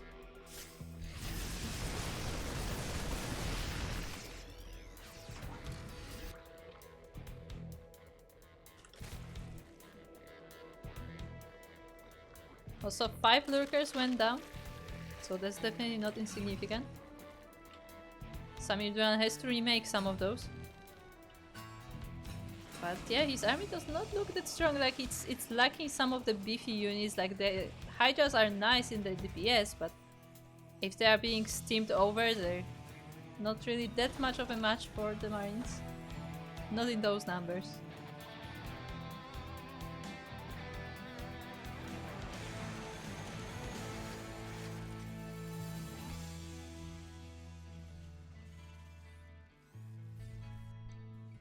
We have this double drop sneaking in from the north side. Another part of the army is on the bottom of the map.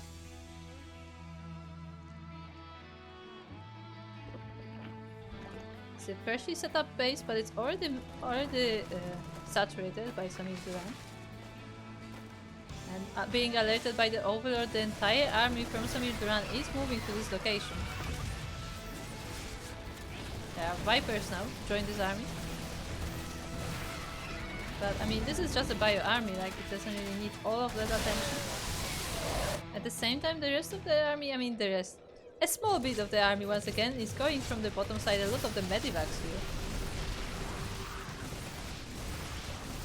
Using the distraction on the top side of the map to push forward into the Zerg bases, taking down some queens, but overall not doing that much damage.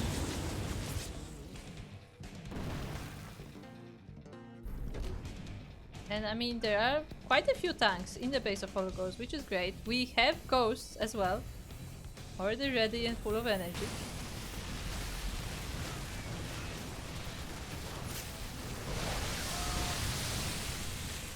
Oh, this is a very ambitious expansion as the Zerg army is moving this way, and this CC will be in danger. Yeah, it has to move back immediately. The tanks are sieging, the ghosts are ready, and they will be sniping the lurkers. But there's still the rest of the army coming in. The Hydras are destroying the tanks and they are moving forward.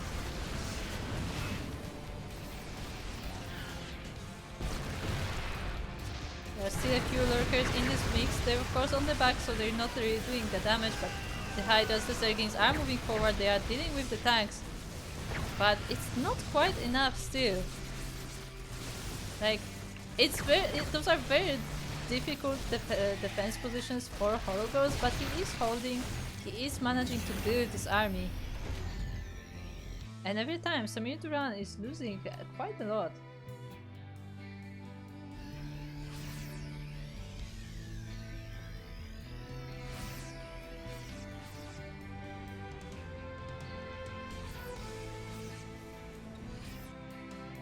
They have a small migration of Overlords.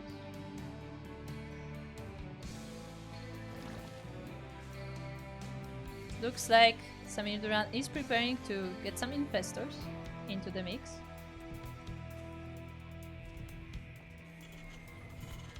HollowGhost meanwhile is able to set up another base. Currently on 5 bases. Of course the main is already mined out. And the natural is about to be. As we have another link reinforced.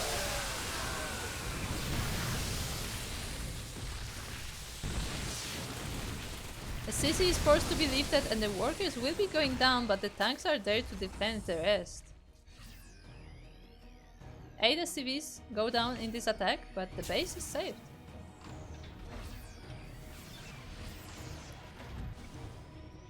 Now this ghost army with the support of a few tanks is marching forward against the Zerg. A bit adventurous as it does meet the banelings. The Hydras will get sniped though. But now come in the lurkers. These ghosts are in a very dangerous territory. They of course try to snipe any lurker they can, but this is a very risky play from HollowGhost. Now the lurkers and Zerglings are marching into this base. The tanks are trying to help, but they are a little bit stuck. At the same time, more lurkers go straight into the mineral line.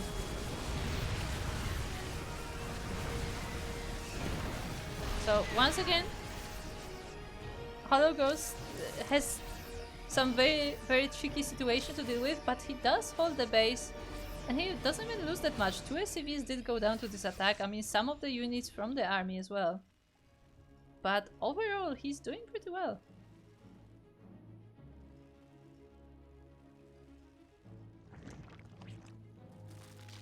SamirDuran saturating more bases.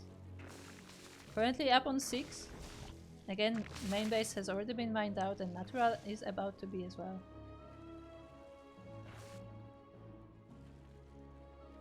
That said, SamirDuran is already at 90 workers, so that is quite a lot.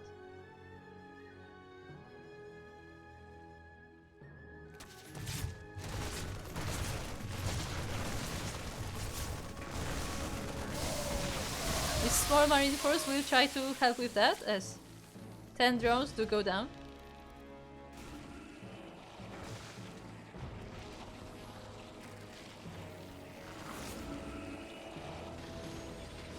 Some of them might have been sent across the map, I'm not quite sure because I don't think the Marines took this many drones all on their own. But yeah, maybe SamirDuran has realized also that that is a bit, maybe a bit excessive on the workers.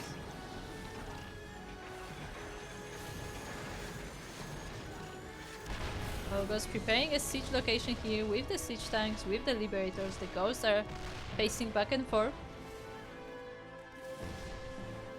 At the same time though, he does lose some SCVs. Not sure where, I'll be honest. Must have been like a link, like bailing ground by or something.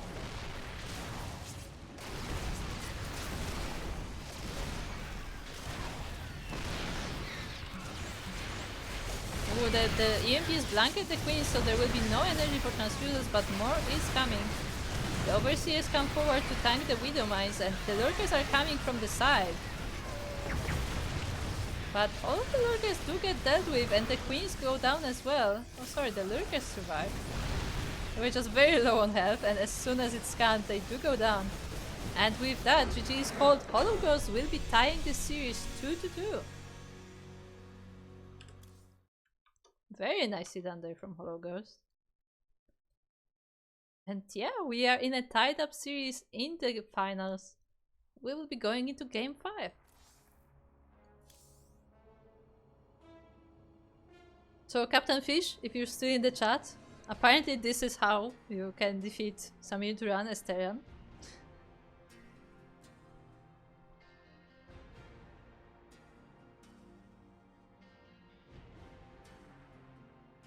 But yeah, very nicely done there from HollowGhost.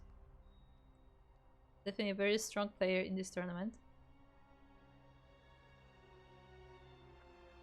And we just have one game left, one map. And whoever takes it will be the champion of Sea Duckling Open, numbered 128.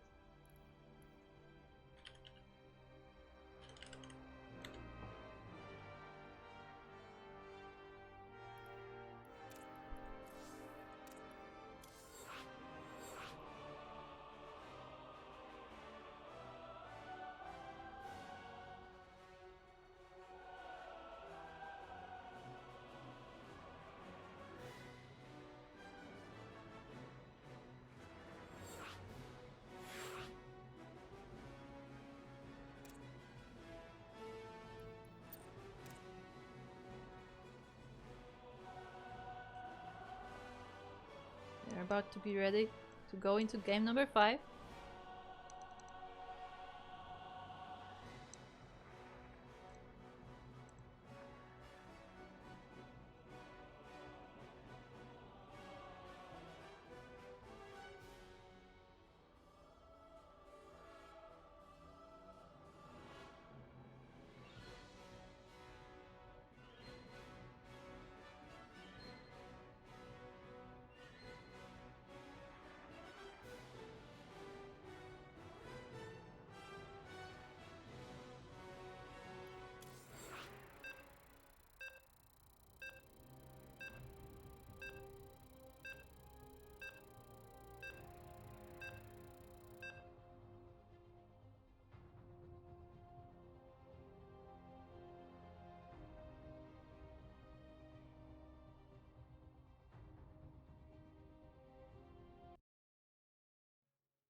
And welcome to game number 5 of these finals of our monthly Diamond and Below tournament. We are now on Amphion, where in the bottom left corner we have our purple Zerg player representing Platinum Heroes.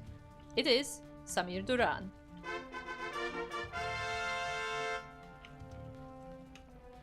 And on the top side of the map we have the orange Terran player representing Team Solid. It is HollowGhost.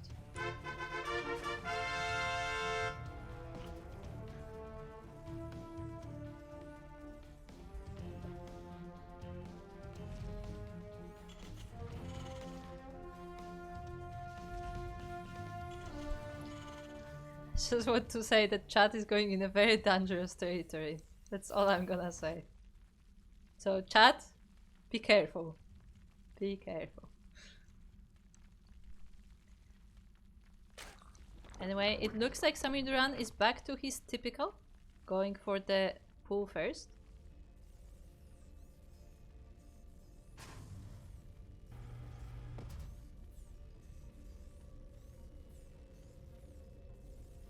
Muppet, you broke my brain.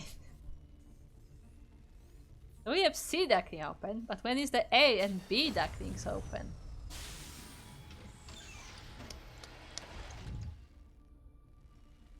Yes. Istan, is that you? Do we have another one to add to the team? Because we have Istan, Steel Mode. Should we add Muppet too?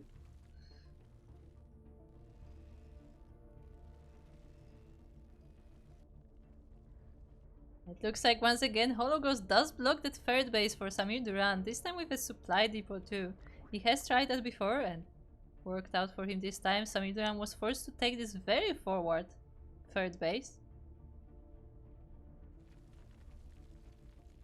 SCV also scouts the main base of the Zerg. And yeah, it looks like HollowGhost is free to go for a Reaper expand. The Reaper does meet the Zerglings though, so it's actually not able to scout at all. And that forces HollowGhost to straight up cancel the CC. That's terrifying. So that poor SCV stuck on the other side of the wall was not able to get in time. The single Marine will try to defend from the Zerglings. And the SCVs have to be pulled off the line to help with the repair. But they cannot repair an add-on that has not finished, so the Zerglings do get in. The hold position will keep them at bay though. And 2 SCVs are lost, which is unfortunate. But it could have been so much worse. Still, it does hurt quite a lot that HollowGhost had to cancel this almost finished command center.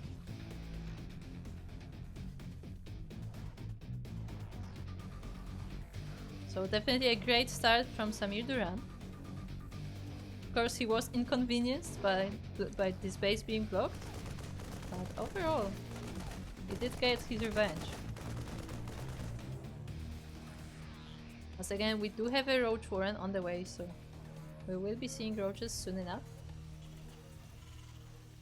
Meanwhile, we have Cyclones from the side of HollowGhost. The factory has no add-on, of course, so it won't be too committed for now.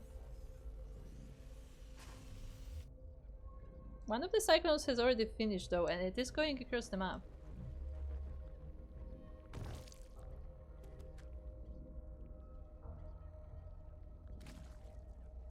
They are multiplying. Oh no. Oh no.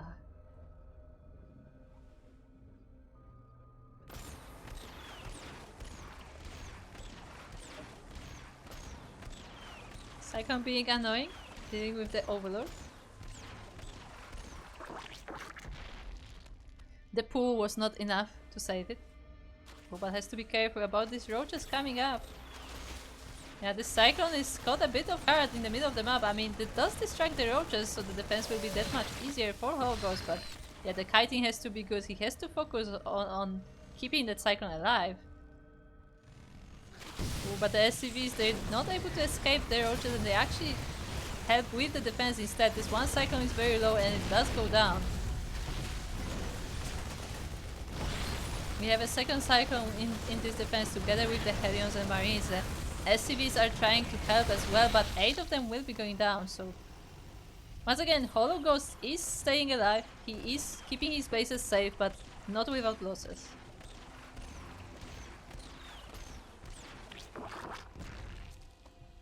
That said though, that was the army of SamirDuran. Like, he is just going for the macro from here, like he's saturating his bases. He doesn't quite have the standing army. Once again, Queens will be his defense. But he doesn't really have any offensive power.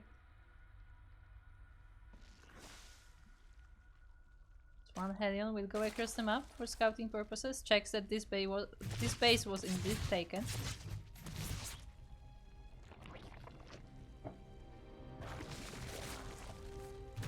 Goes all the way into the main base and sees the lair, sees the banding nest already being on the way. So HollowGhost knows what to prepare for, but does he have the time to prepare? As there are Zerglings going across the map, the Cyclones do get surrounded by Zerglings quite easily.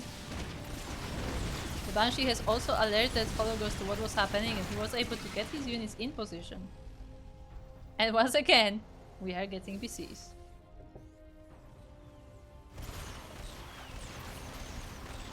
I am not sure if SamirDuran was able to scout it. Oh, so I say that as the overall detail just flies over the main base.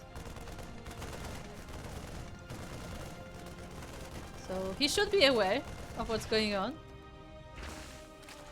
At least have some kind of an inkling. That said, he did not see the fusion core itself. So, I mean, he can still think that this is like Banshees or something.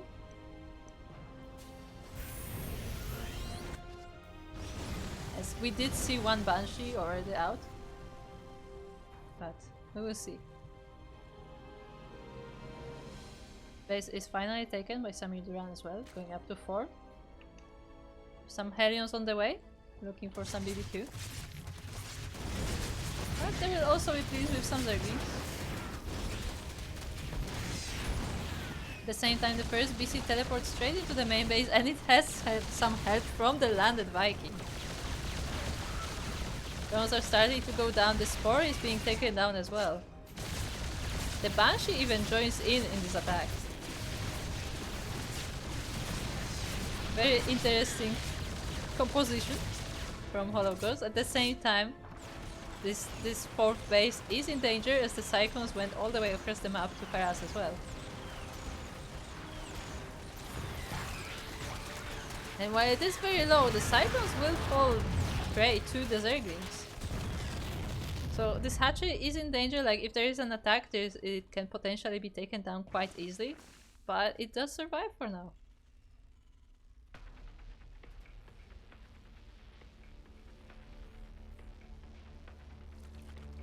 HollowGhost starting to mine out this mineral wall, trying to access the bases towards the Zerg. He has this BC patrolling around, getting some creep cleaning done at least.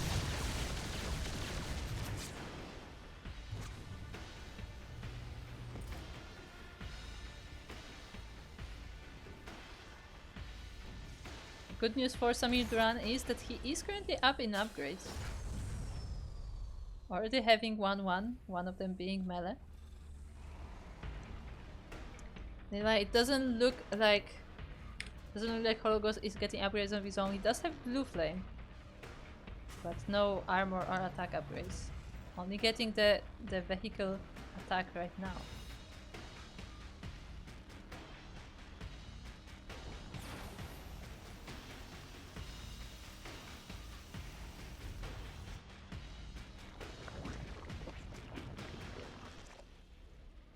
We have a 5th base from SamirDuran being set up, and an Ultra Den.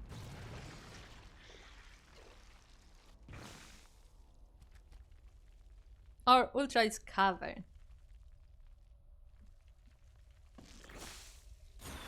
Meanwhile, there's this huge Cyclone Force going across the map. It did go through the mineral line wall. Of course, these minerals are not mined out yet.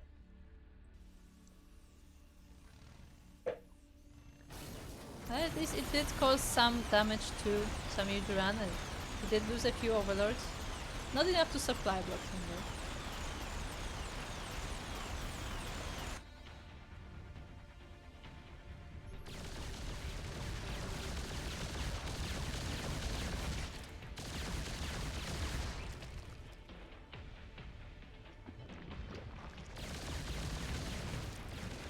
I have just found a bug. This is a bug, right? The fact that this is lifted? Oh well. People with OCD don't look.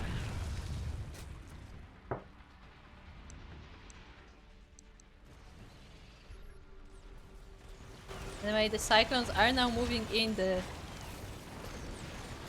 passage is open and they're going straight forward this forward base.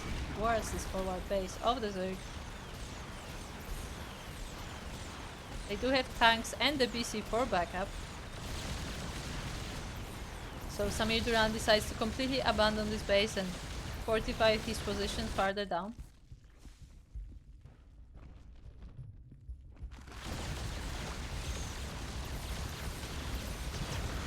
One Ultra tries to stop this entire attack, but it's not quite enough to do so.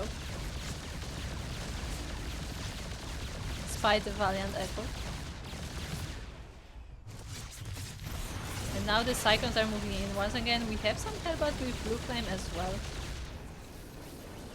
The plus one vehicle attack has finished.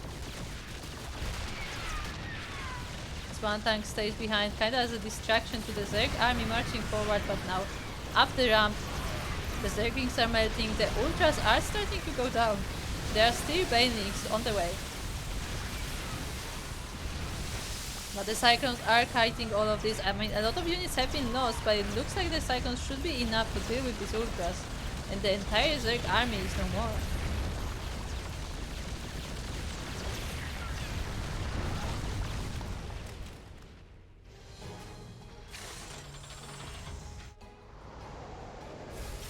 At the same time, HollowGhost was able to set up this base on the left side with a planetary, no less. But SamirDuran is working for the next phase. He is getting to Greater Spire, so there will be Broodlords coming. There's also this hatchery for reinforcements.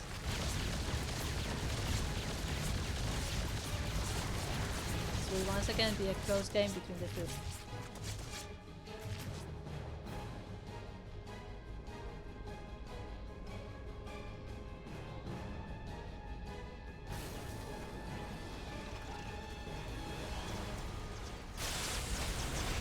Looks like the Ultras do trash the entire base with the planetary and they are moving forward.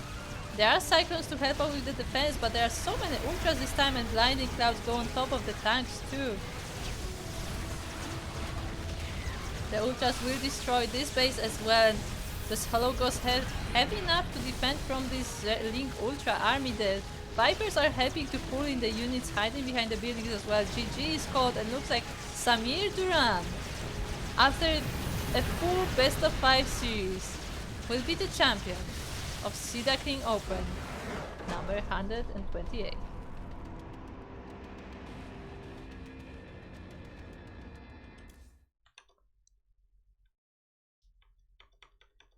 So once again, congratulations to SamirDuran. A great series from both of our players.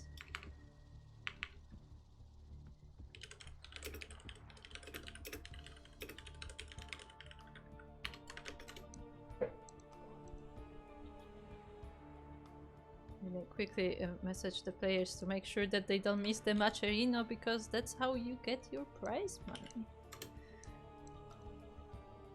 But yeah, congratulations to SamirDuran. Really great series there from our Zerg player, and also great effort from HollowGhost as well. Like, this was a really close series, and till the very end I believe that HollowGhost could take it, but in the end he was overpowered by the army of SamirDuran. He was a bit out macroed in the end. The Ultra Remax did get into his bases, he was not there to defend. Like he didn't have his like mech army remade yet. Like he lost a bit too much in the previous attack and he was not able to remix as quickly as the Zerg. So in the end it was not enough, but again, this was a great series. HollowGhost was very close to taking it, but today SamirDuran is the victor. Also, once again, just a reminder, Battle Pants was the person to win the random participant raffle, so if you are in the chat, make sure to join the Macherino page as well. And yeah, this was Sea Duckling Open number 128, the 128th, oh my god, English, edition of our Diamond and Below tournament. This was Sea Duckling Open was actually the first tournament we ever organized. This was how we started our adventure as CranKy Ducklings. The first Sea Duckling Open was actually in 2017, so it's been quite a few years ago. And yeah, it's still going. So if you are of rank of Diamond and below, then make sure to check out the next month's edition. Maybe you can participate as well. And if not, we also have Masters 1 open for the higher rank players. That is up to 4.7k MMR. So, you know, the low Masters players, the mid Masters players, depending on how the MMR flows in each season. But yeah, basically we created Masters 1 open for like the graduates of Sea Duckling Open, to call it that. So they also have something to play in. And again, both of those tournaments are monthly, so they are alternating every 2 weeks as a result.